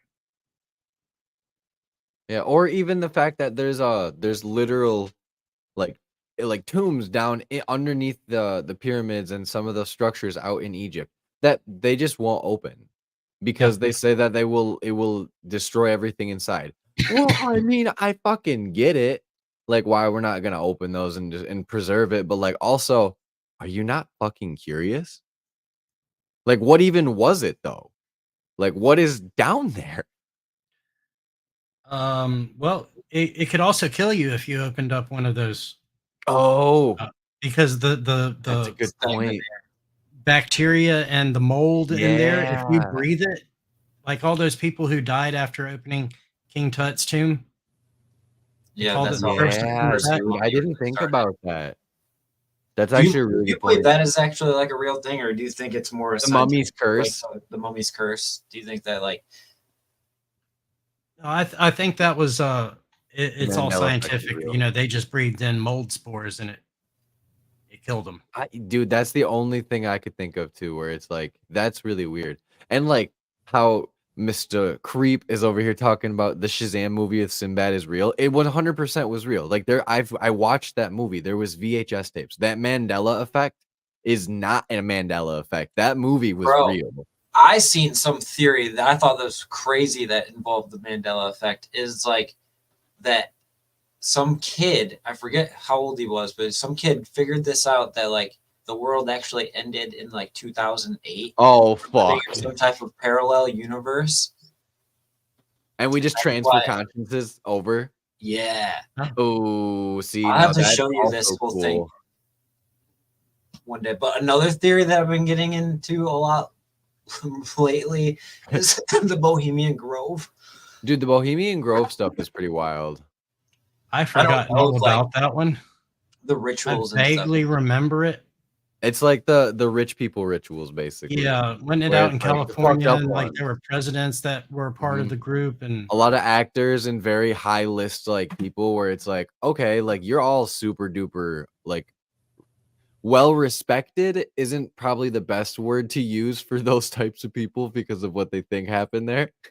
But like upper echelon is probably the better word. Yeah.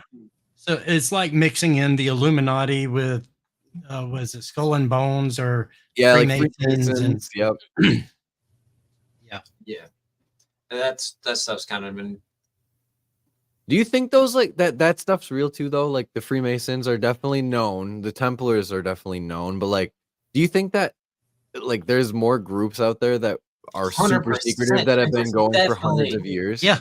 Absolutely. There's definitely giant, powerful cults that you've got them into Ivy League schools. You've got what was like all these different gentlemen's clubs that have like branches and version stuff. Of the Masons. Eastern Star. I feel like I turned my brain off to that side of like history where it's like you can see that there are influences throughout like major events that like shaped the coming of countries and like tides of certain things or like certain. They're shaping everything now. I mean, yeah. Look at most recently, like you could even relate it back to what the mob was doing. Like, right. That's how powerful people can get. Like 100%. Yeah. Yeah, that's a good point too. Where they can literally influence anyone based with anything: fear, money, greed, power, whatever it takes to influence someone. Fuck yeah, the Nazis. Like that was a giant cult. That's all that was. If you can smooth talk your way into like genocide, you know, like, dude, that's fucking crazy to me. I mean, look how big Jim Jones got even. Well, and not only that, there still are accounts of like more of these newer cults popping up too, where it's not like so brutal where people are like hunger striking and killing themselves when their leader dies or some shit like that. But like there's still some smooth talking people that will take your money and tell you to live on a farm with them. What's the name of that cult? Love Has Won. Love Has Won. You heard of that one? Yeah. I'm pretty sure that Mrs. Creep from Creepy Confidential actually just did an episode on Love Has Won because I'm pretty sure that it was like within the last 3 or 4 weeks or so. I can't remember how many episodes ago, but she just covered that. And it's like it is so interesting to hear about all of these people that can do this. I just found out about it about a week ago. It's wild. Never heard of it before. It's wild. Yeah. It just blows my mind. Like Marshall Applewhite, Jim Jones, you know, like all the big ones, or like even like Waco, like how that went down too. Like it's all very interesting to me where it's people's ideologies playing out. And then you start like correlating that to where it's like that holds a lot of weight to people. And that to me, like if you're gonna have residual energy, like in how Tommy proved it with his video that he provided for us on the showcase, residual energy is real. So like if you can like present that, like how do I want to say it? Like that resonance or like relate something to it, like with your question wise, and then you get that ping back. Yeah, it might not be intelligent, but like that's probably why we're getting the energy. Yeah. It's just, I don't know. It's wild to me, especially since like, if you look at like what spirituality is as a whole, it's like, it's faith, and people put a lot of faith in things that sometimes I think are silly and sometimes I think are totally credible. Then there's no wrong opinion here. Well, the people that start cults are preying on people that It does kind of feel like a lion and a fawn situation. lack certain things, and that's Yeah. and then they provide exactly what that person's looking for, whether it be faith or grievance or happiness. I just wish some people could just think for themselves. Yeah, sometimes. I mean, come on, really? I mean, you're following this person who says they're this and this and this, and it makes no sense. If you are desperate enough, though. Yeah, if you're desperate enough, I guess, yeah. The thing is, though, if you look at most cult leaders in a whole, like at least like a lot of the ones that ended up mass killing their whole flock, like they were all heavily on drugs by the end of it. And people just didn't care to see that, I guess. Like, I don't know. I think it's pretty obvious when I see somebody with a drug addiction that is like struggling and you can see it in their faces. Yeah. Which it's super unfortunate, but then at the same time, like I might start a cult. But like I don't know, like I can't get myself to like get behind, like the ideologies of somebody that's already in a delusional state. Because like I have put myself into that like psilocybin realm. We'll just go that route. And then, like been in that euphoria state where it's like, what is reality? Like, is it my perception of reality now? Or is it my perception of reality when everything is supposed to be normal? And then you start flip-flopping, and then, like, everything's all, like, funky and wonky. But then you come back to the, all right, homie is on opioids, and he's telling me he's God.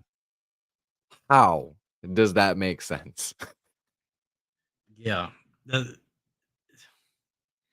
It's like, Charles Manson and all of his followers. I mean, they killed for the Kill dude. the phonies. Yeah, they did. And it goes into how the person presents themselves, the inflection that they provide when they're speaking. A lot of these people, they're incredible public speakers. You know what I mean? Like it doesn't matter if they're under a certain different state of mind. Like they just know how to talk and reach people. I mean, look at like Mr. Beast's reach and stuff like that, or like Logan Paul and stuff like that. If they told you to go do something, a very large portion of certain generations are going to just absolutely blindly follow that.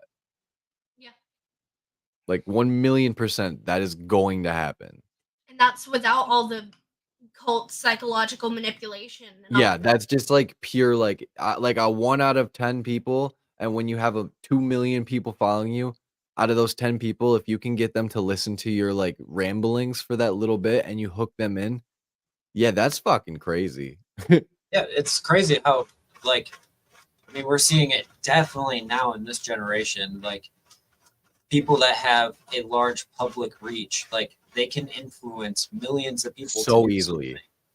Easily. And that's I mean, I hate to get political on this show, but like we're going to be seeing it really soon here in the United States. Yeah, with the elections. It's like literally politicians paying people to say, I support you, even if that person doesn't actually care or cares to support them, but there's a money-driven influence behind it because they know that this one person saying, go do this, or I support this, is going to lead to other people believing the same thing. And it's absolutely crazy. It's almost like a version of mass hysteria, but without the hysteria part. We're just getting ass fucked is what's happening. Yeah. That's really what's happening. That's really what's happening in this world. Hey, Black Smoke. What up, Black Smoke? The fellow Floridians. Mr. Creed. That Stephen or Mella. Boom, less boom, mass boom, hysteria boom. and more mass delusion and psychosis. Delusion is probably the better word to use there for sure. I would agree with that. Like to me, it's like if you can believe in aliens, but you can't believe that you are being influenced by mass media and whatever anybody's saying online, I don't believe you. Because at the end of the day, everything that you see is playing into your subconscious, so like if you're getting fed certain ads every single day, your mind is going to immediately wander to that over certain other things. Mm-hmm. And it's like, that's mass media manipulating what's happening on a day-to-day basis already. So like, yeah, I don't think that other shady shit isn't going on. I think it is for sure. I think there's a lot of that actually. At a point with ads and all of that and targeted advertising, once they get a good amount of people latched onto their product, they don't have to do the advertising anymore. People will do it for them with peer pressure, with shaming, with all of that. Like, you have to have a certain standard to be cool, and everybody wants to be cool, so they're gonna get things that makes them cool. Yeah, that actually kind of leads into a crazy thing that I sent to Trevor today. There's this application that it like basically imprints a Instagram live like feed over your phone or a TikTok live feed over your phone, and it then makes it look like you have millions of people watching you or thousands of people, and it has intelligent like AI in it to where the AI comments in real time to what's happening on the screen. So whatever people say, it'll like spit shit out about it. Yeah.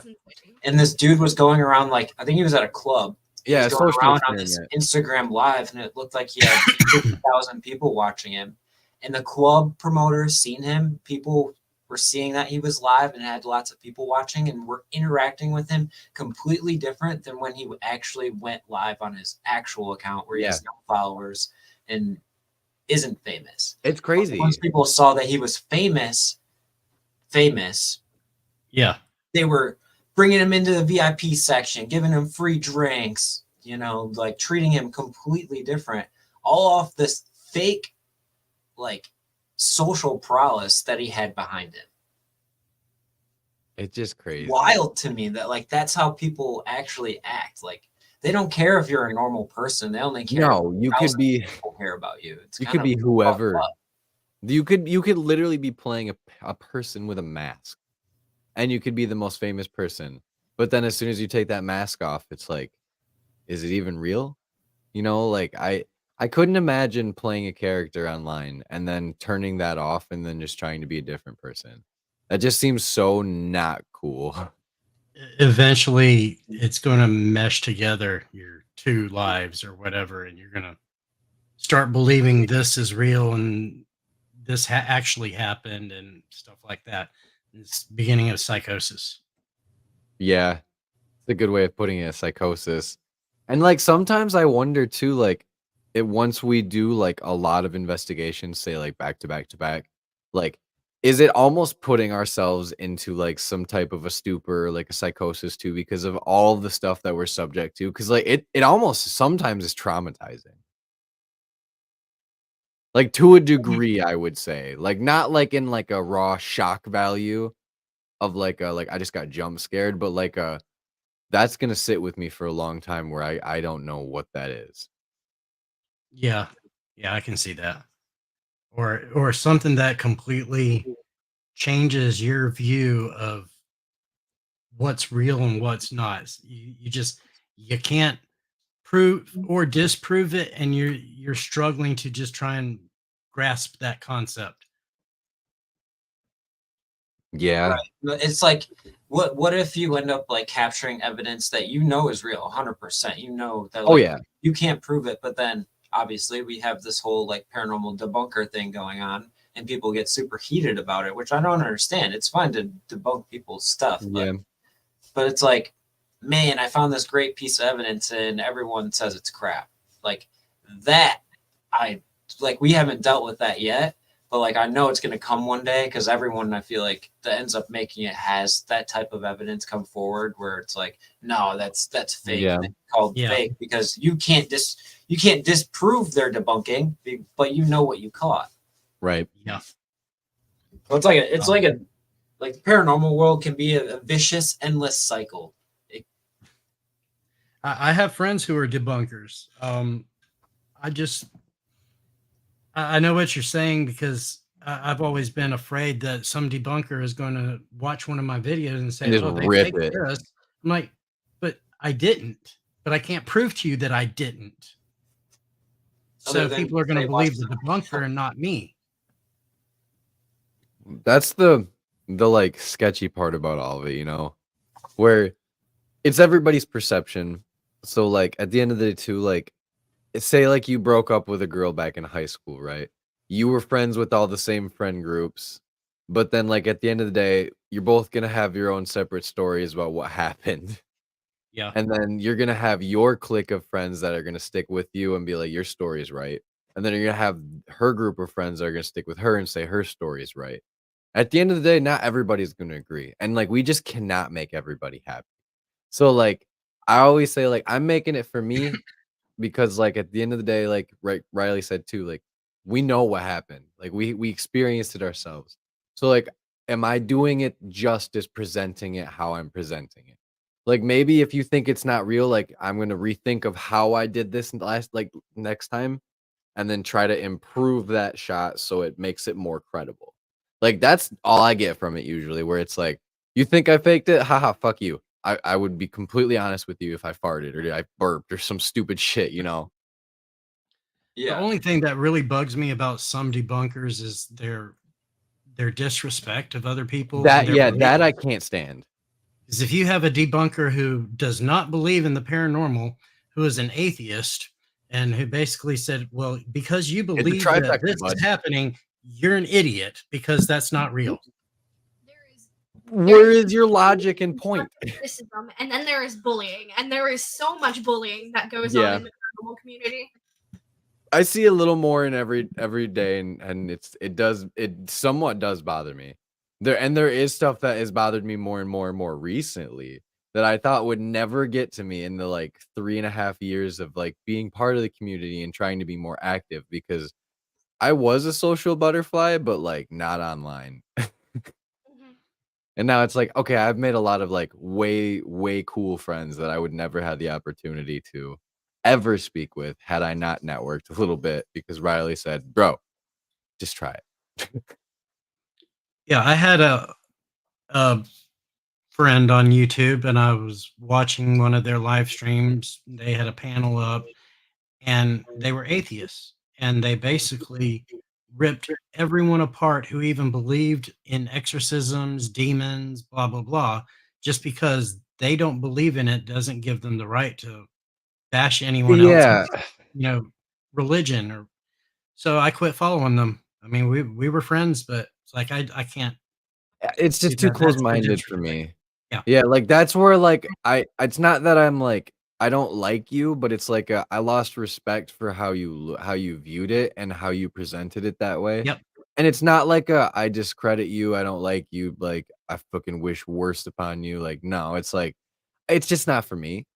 Like I don't even like believe in the, the same thing that they were trying to. Anyway, it's just anywho. Like yeah, they weren't disrespecting me, but they were disrespecting other people because those people have certain beliefs. And yeah, everybody is entitled to their own opinion. Yeah, exactly. Like, and just because you have your own opinion does not mean I don't like you. Like, and they're a paranormal investigator as well. But yet, what? They believe in spirits, but you can't believe in a god or deities or demons or negative entities or anything like that. They don't believe in it. And we're stupid for believing in it. Yeah, that's the part that kicks me in the ass every time, especially like with like Bible thumping and things like that, where it's just like your view on everything is incorrect. Who the fuck said that? Like who? Like did one man thousands of years ago tell another man that your views are wrong, so everybody's that come down the line are going to be wrong too unless you have this exact outlook on life? And it was all translated into a book that tested time and people revising it and revising it and revising it. Like, I'm sorry. Like, it just, after all of these conversations now, like, and seeing some of the pitfalls that are there, it's like, I definitely believe in something, but it is a lot different from what I originally started at. Yeah, organized religion is. It's a very. I don't want to hate on anybody who's religious or anything like that. I mean, I have my own spirituality that I believe in. Yeah, I grew up going to church. And people would probably think I'm crazy. So, I'm not going to bash on anybody who believes in anything. If it works for you, great, but it ain't our thing. Yeah, it ain't my thing. Like, and that's the other thing too, is like when somebody tells me like, oh, I believe in like different stuff, or like how you guys were like, I believe in like, like the other deities, and it's like the other deities. What are the other deities? Like, Yeah. I'm so fucking uncultured. What are we talking about? Yeah, that's a whole can of worms to get into with us. That's what I'm saying. Like, we could have a whole nother 2-hour conversation just on like we could literally do like a whole learning segment at that point of like, okay, like what's this? How does that work?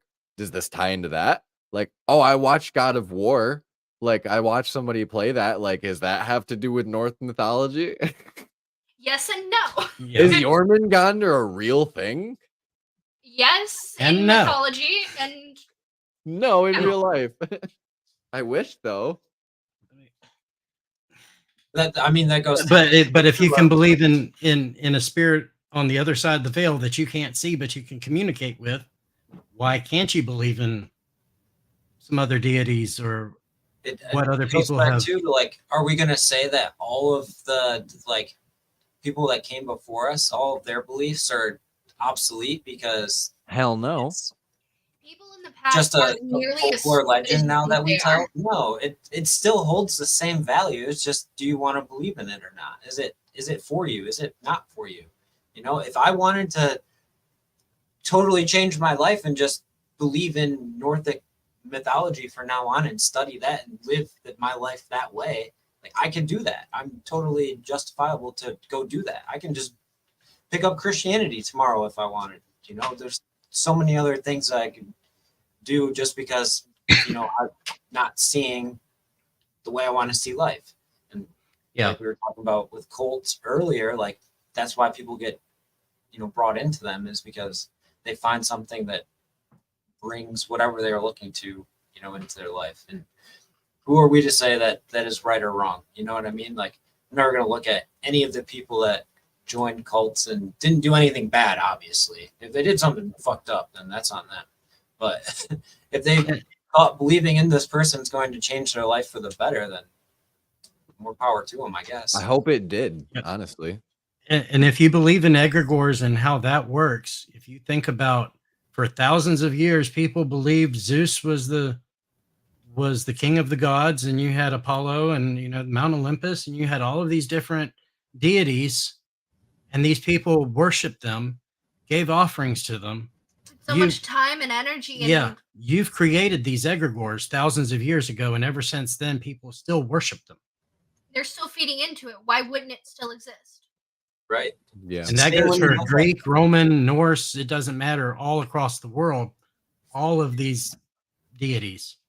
Yeah, even like you look into the Mayans too, like almost everything they did was related to the gods. Like the human sacrifices, the games that they played, the way they lived their life every single day was, for the gods, essentially. So like standing at Chichen Itza, like I went there, was a totally mind-opening experience, because I stood where they played that game, where they literally played whoever won didn't win a prize. You were literally had your head chopped fucking off, and you were proud to have that happen, like, because it was going to something greater. To me, and to see these like art representations of this too, like, it was crazy. They literally have hieroglyphs of people getting a sword to their throat, and then their head, the next picture is their head in a freaking person's arms like this. It's like, that's fucking crazy. Like, and they're playing Thunderstruck in the background as they like both teams come out to the arena. And you've been thunderstruck. That's right. And those are my people. I actually descend from Mayans. So that's wild. We give you chocolate. We can see that cocoa would be slapping that cacao. I mean, it's just so interesting too, because like if you look at like just populations as all the way back, it seems like it seems like almost every population, civilization, and every rendition of it believes in something.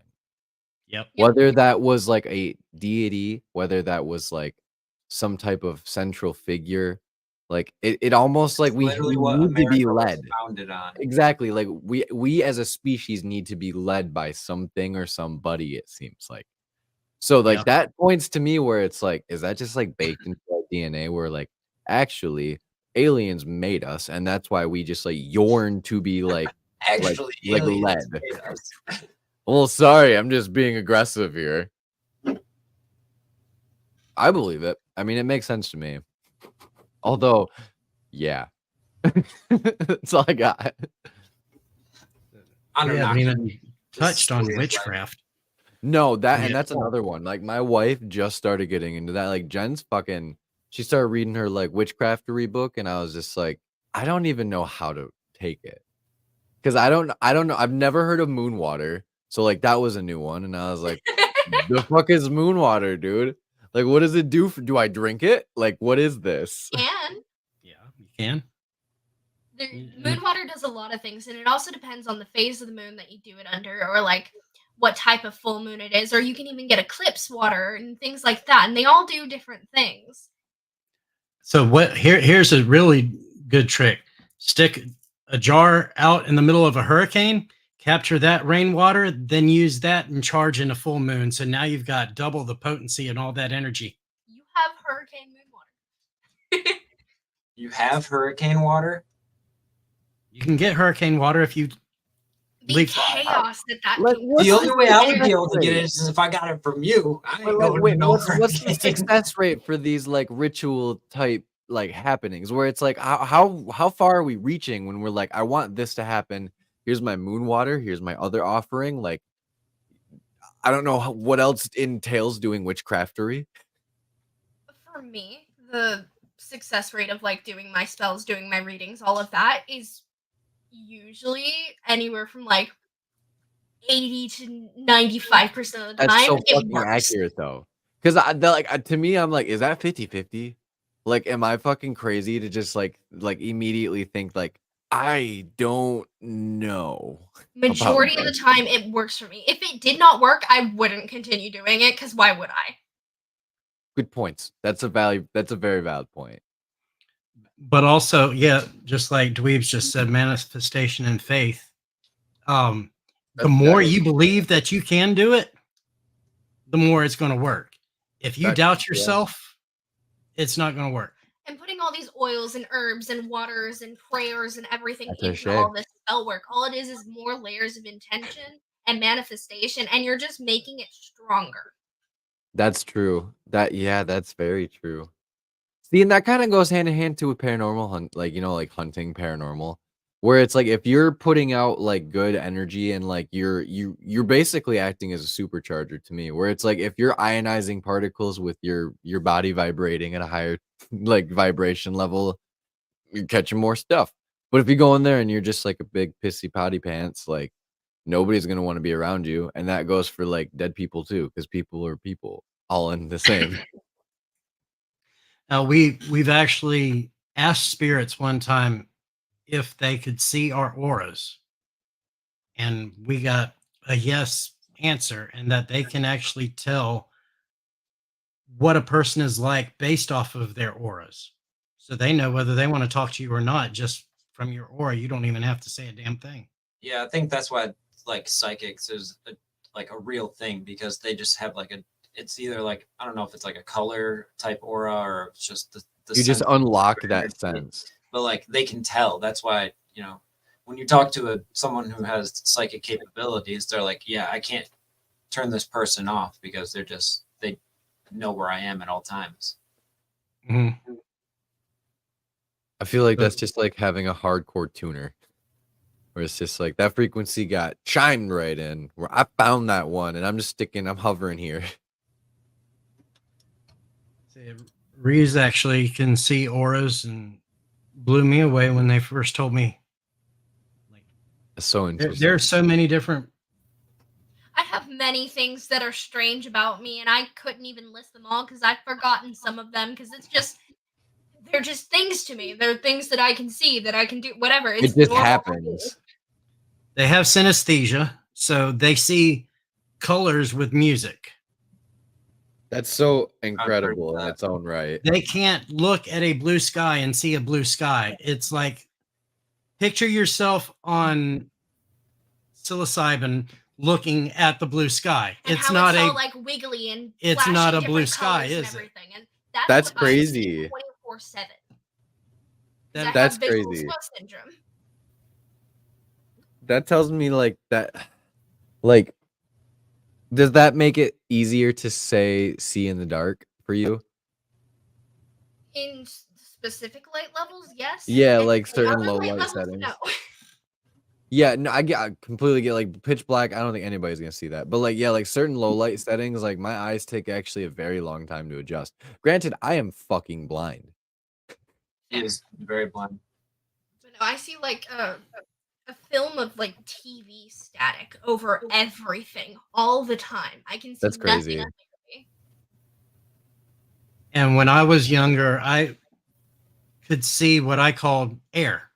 Like I could stare at something and I can see the air moving. And if a fan turned on, you can see it blow away.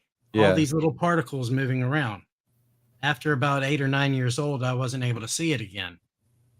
And I told them one time, like, you're probably not going to believe me, but at one time I could see air. And they're like, wait, you could see it too? The fuck? Like, The fuck? I've never met anybody else who could say that. And it's like, yeah, I see it all the time.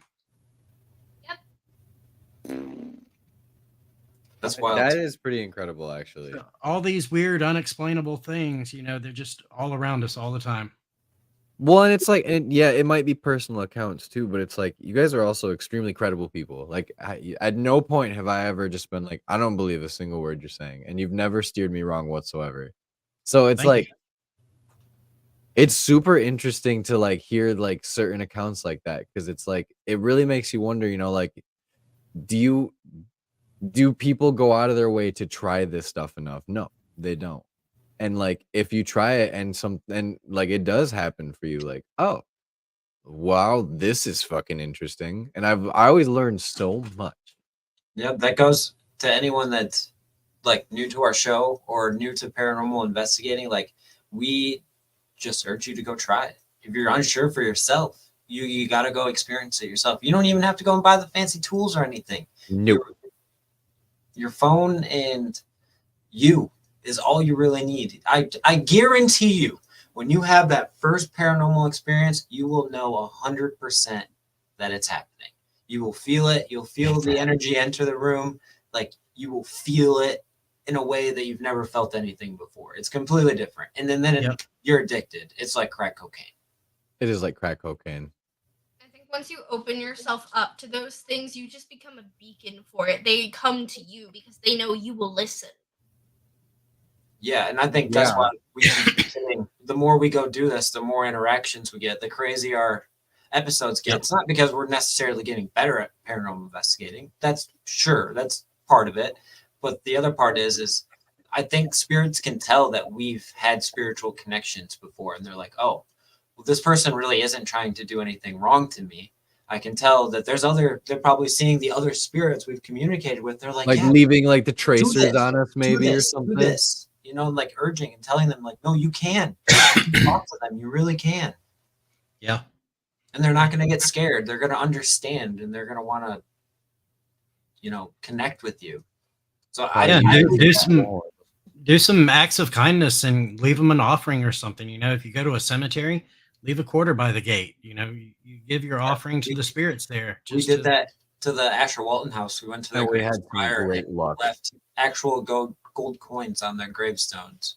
And what do you know? The exact headstones that we left gold coins on are exactly who talked to us.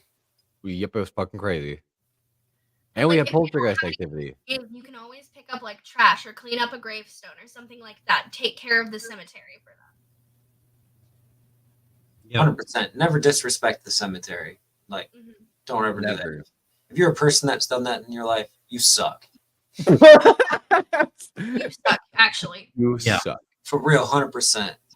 You suck. Yeah, it's just like provoking too, where it's like I've only done it one time and I don't think it was me doing it. I think I was being affected. But like I don't enjoy just provoking like in an asshole way.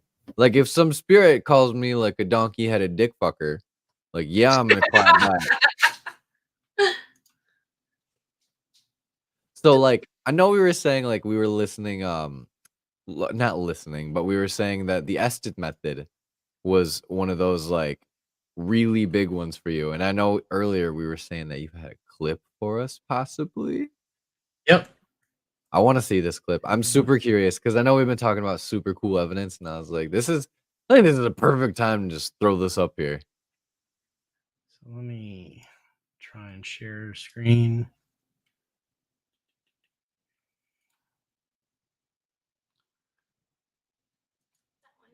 That one. Okay. Share audio. You're good. You're good. There she blow.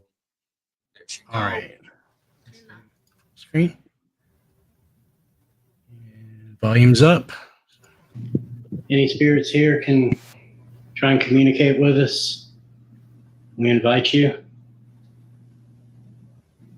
You can speak into that device in Abby's lap. Stairs. Stairs. Ready. Okay. Can you tell me who's here with us? That's me. And who are you? Owen. Owen. Nice to meet you, Owen.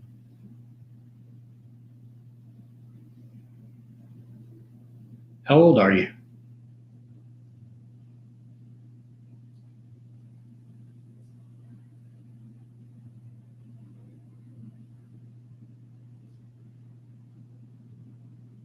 Have you been here long? Craziness. This is going to come soon.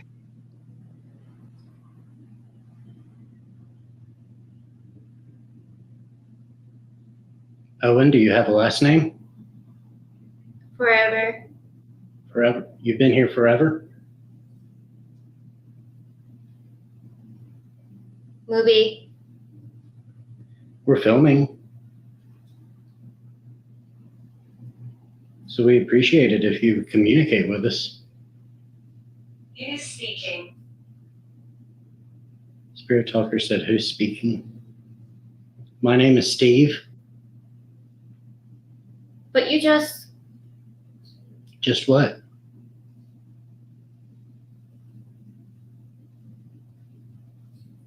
Don't find me.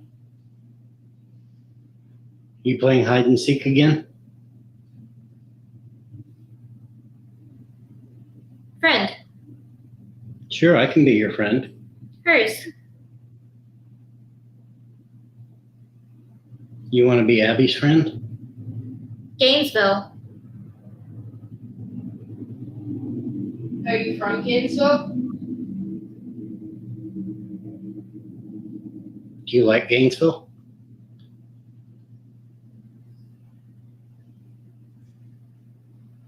Gainesville is about 20 miles away.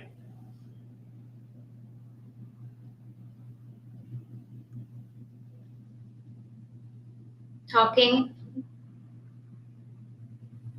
I'm with... Who are you Abe? with? Abe?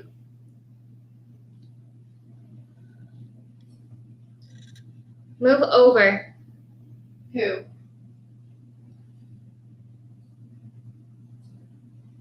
Smile.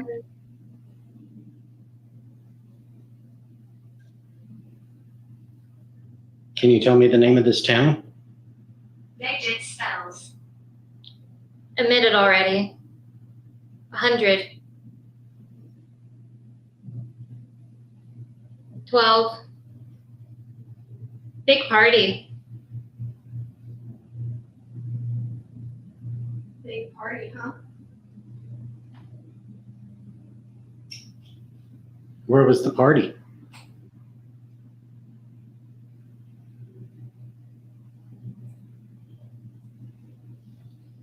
Needs. Do you have? Necklace. Here we go.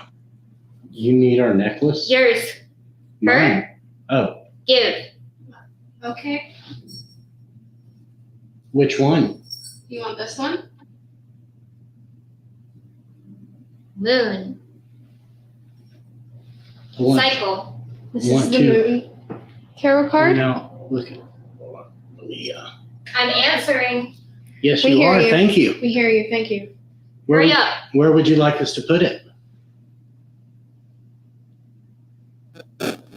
I'm going. No, please don't. Tell us where we can put this at.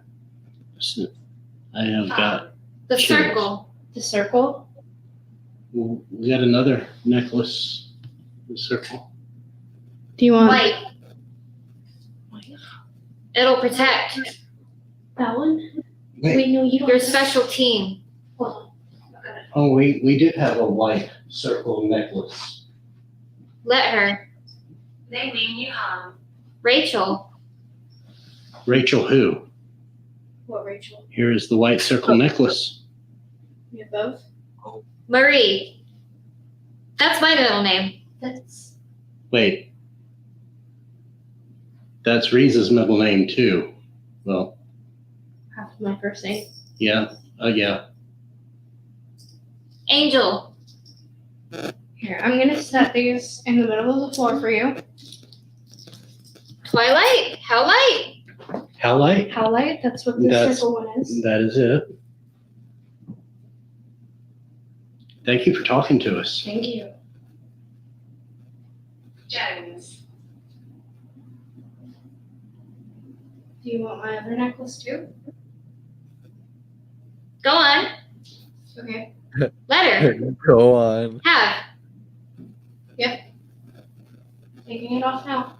She's all alone. She who? Comfort. Her. Will these necklaces help? Who is she? What's her name?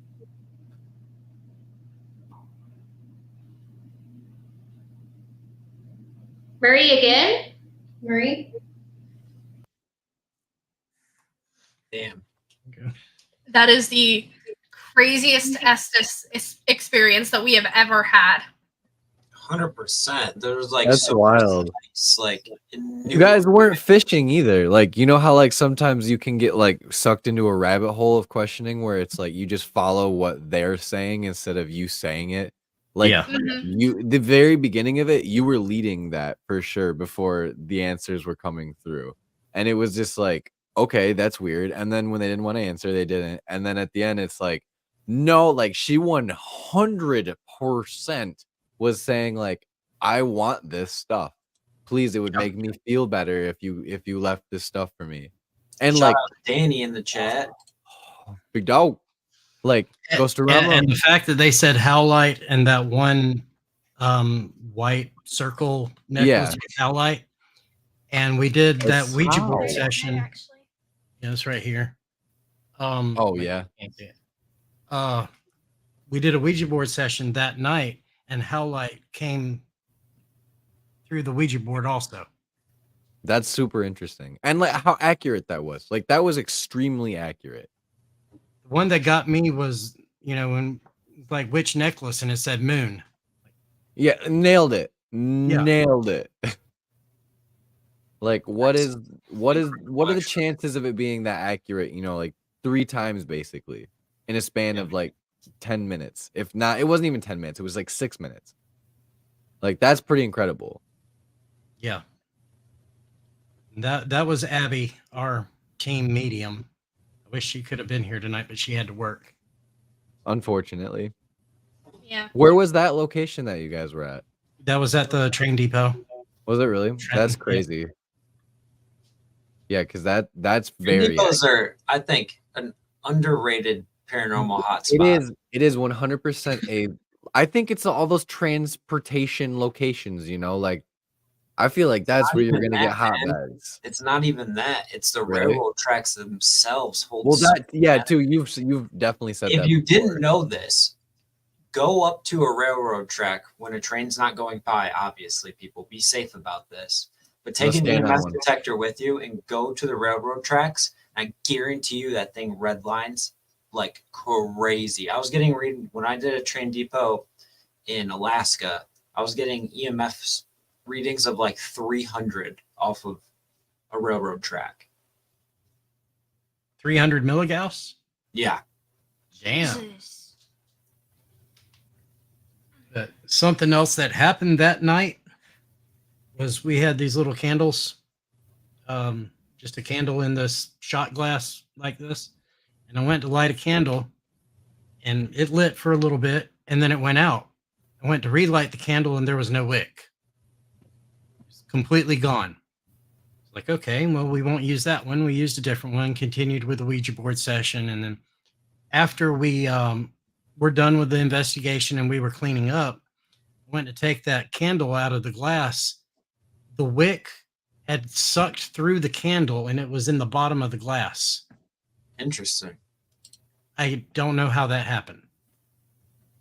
I have no rational explanation of it. Yeah, I don't have an answer there either. Because aren't most wicks like at the bottom and then they go the entire distance of the wax? Right. And this one was like somebody went up under the candle and pulled the wick through. And it was dangling about 1.5 inches from the bottom of the candle. And Yeah. it wouldn't even be because of the vacuum. And I thought of this like, oh, you lit the candle, it fell through. It's a vacuum, it's pulling down. But the fire is at the top, and heat rises. Yeah, it should pull things up, not down. Yeah. Interesting. Yeah, I can explain that. So I wish we had gotten the evidence on video, but we didn't. I'd already packed up everything. It was like, what the hell just happened here with this candle? Yeah, I think we need to start using candles more because I've always wanted to like have a circle of candles and then have them like try to like blow one of them out or like make one of the flames rise or like do something with that type of energy. I think that would be a really cool experiment. Unfortunately, there are a lot of, places that they're like, don't light candles in our spot, which I totally get because it's a whole nother hazard. But that's a good point too, though. But like, if I have the opportunity to do something like that, I would love to do like a seance with candles and like see if we can use the candles as a conduit of communication. That would be so cool to me. It would be pretty dope. I still want to try like my own Ouija board session. Yeah, like the flashlight trick, when spirit turns off the flashlight. You could do that with one of those LED candles. Oh, that's a good point too. I didn't think about that. I have a bunch of those actually. See if you can get a spirit to turn one off or turn one on. That would be pretty interesting, actually. It'd be like how we had our duck light up at Eloise, where it's like it didn't make any sense on why it was being manipulated the way it was, because it does that mechanism shouldn't be working the way it did. Yeah. It's just like the blood moon stuff that they showed us, where it's like that light switch turning on when it's one of those 3-click ones. Like, how did it skip the first 2 and just turn all of them on? That didn't make sense. The only thing I could think of with that was like it was already on the 3rd one, and there was a short in the and like wiring, the lights and so it just and then it was on. But they said they never had anything issues electrical in that place. Yeah, no, that was wild. See, and stuff like that too. Like, Yeah, like when you show the owner of the building what you captured, and they're like, "Yeah, that's never happened before." You're like, "Oh, okay." Yeah. All right, we thought it wasn't nothing, and now it's definitely probably something. Yeah. That whole clip was crazy. If you haven't seen that, definitely go back and watch our 2023 showcase because Definitely. Blood Moon's evidence was absolutely crazy. The whole scene actually was crazy because they were all talking crazy before it happened. yeah. Like, they could feel that something was about to happen, and then it did. It was nuts. And then, like those we've said with the candle from the Haunted Archives and the Journey with Josh, That was even more crazy too to me, where it's like that those can't, like, yes, they do explode, but like the way that it on transpired command was almost because they were pretty telling cool. it to do something with the candle. I'm pretty sure, and then it broke because it's like That's ironic as fuck if that was a coincidence. You know what I mean? Like, that's pretty crazy. Yeah. We need to do another one of those live stream investigations, where all of us are together and see if we can get correlating stuff again. That was wild. Now that I did it with you and Josh, and then we did it again with me, you, and Josh and Riley, it's like, and Ross. Like, what it what is that? You know, like what? Like how did Yeah. we all have such? To me, I would say credible, like hits on all of our devices where it's like, yes, we are in locations where there is Wi-Fi, there is electricity going through here, but like you can see the fluctuations. You can see the stuff that's baselining, that's normal. But then when you get a spike or a hit or something, and then it's like certain questions, and then it goes like around the horn, which happened multiple times to us. Like, Yeah, I think someone said that a cat ball went off behind us and we didn't even notice it. didn't even notice it, and Buttons wasn't in there. And I watched it back too, and it's like it did. And if you like, because you can tell too, like when that green screen moves just a little bit, you'll see a ripple. Didn't see no ripples. Like, fuck is that? I still can't believe Spirit Talker said Violet, and then Violet walked into the room right behind you. Like, And I had headphones on.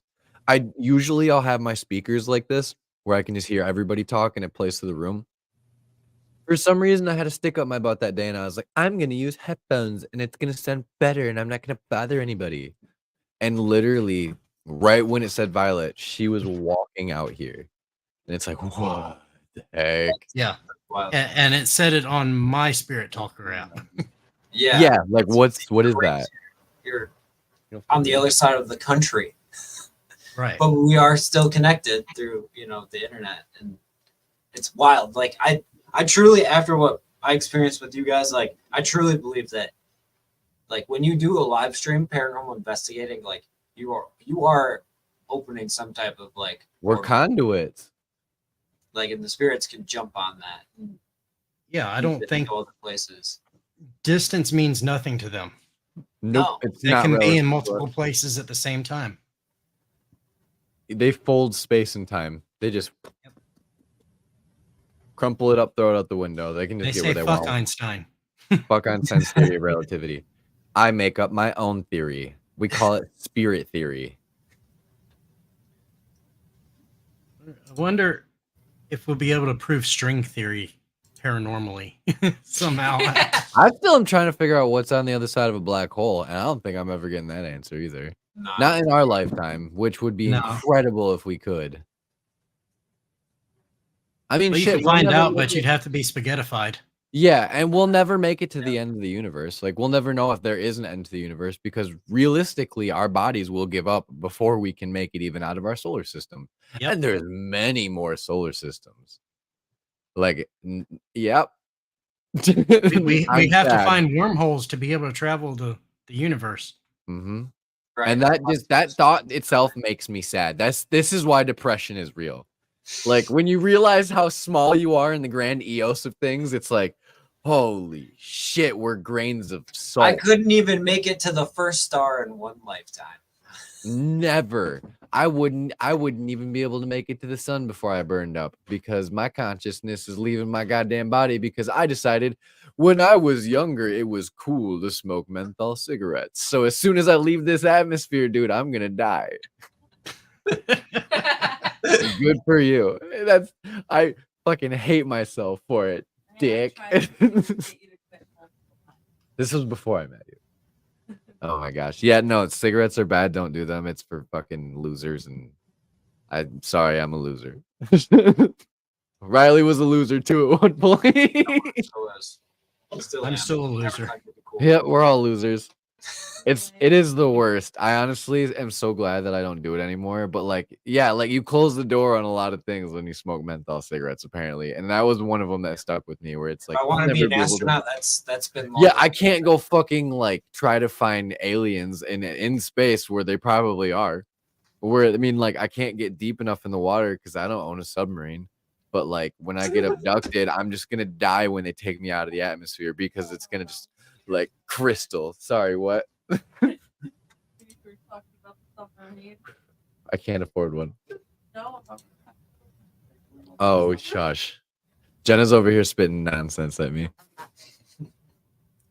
But I do think it is a good time to probably wrap this live stream up for tonight. Running on 2 hours. We will be live tomorrow as well. So enough tonight. We will be back for you tomorrow. And don't worry, we can easily run this conversation for another 12 hours because my boy Kindred is literally a walking wealth of knowledge, and we have barely scratched even just the little the surface. Yeah, I might have brought up like the wild topics of like conspiracies and other funny things, but like, no, if you need to know anything paranormal or like any type of like just history knowledge where it's like, I need a little help here, like that's your man right there.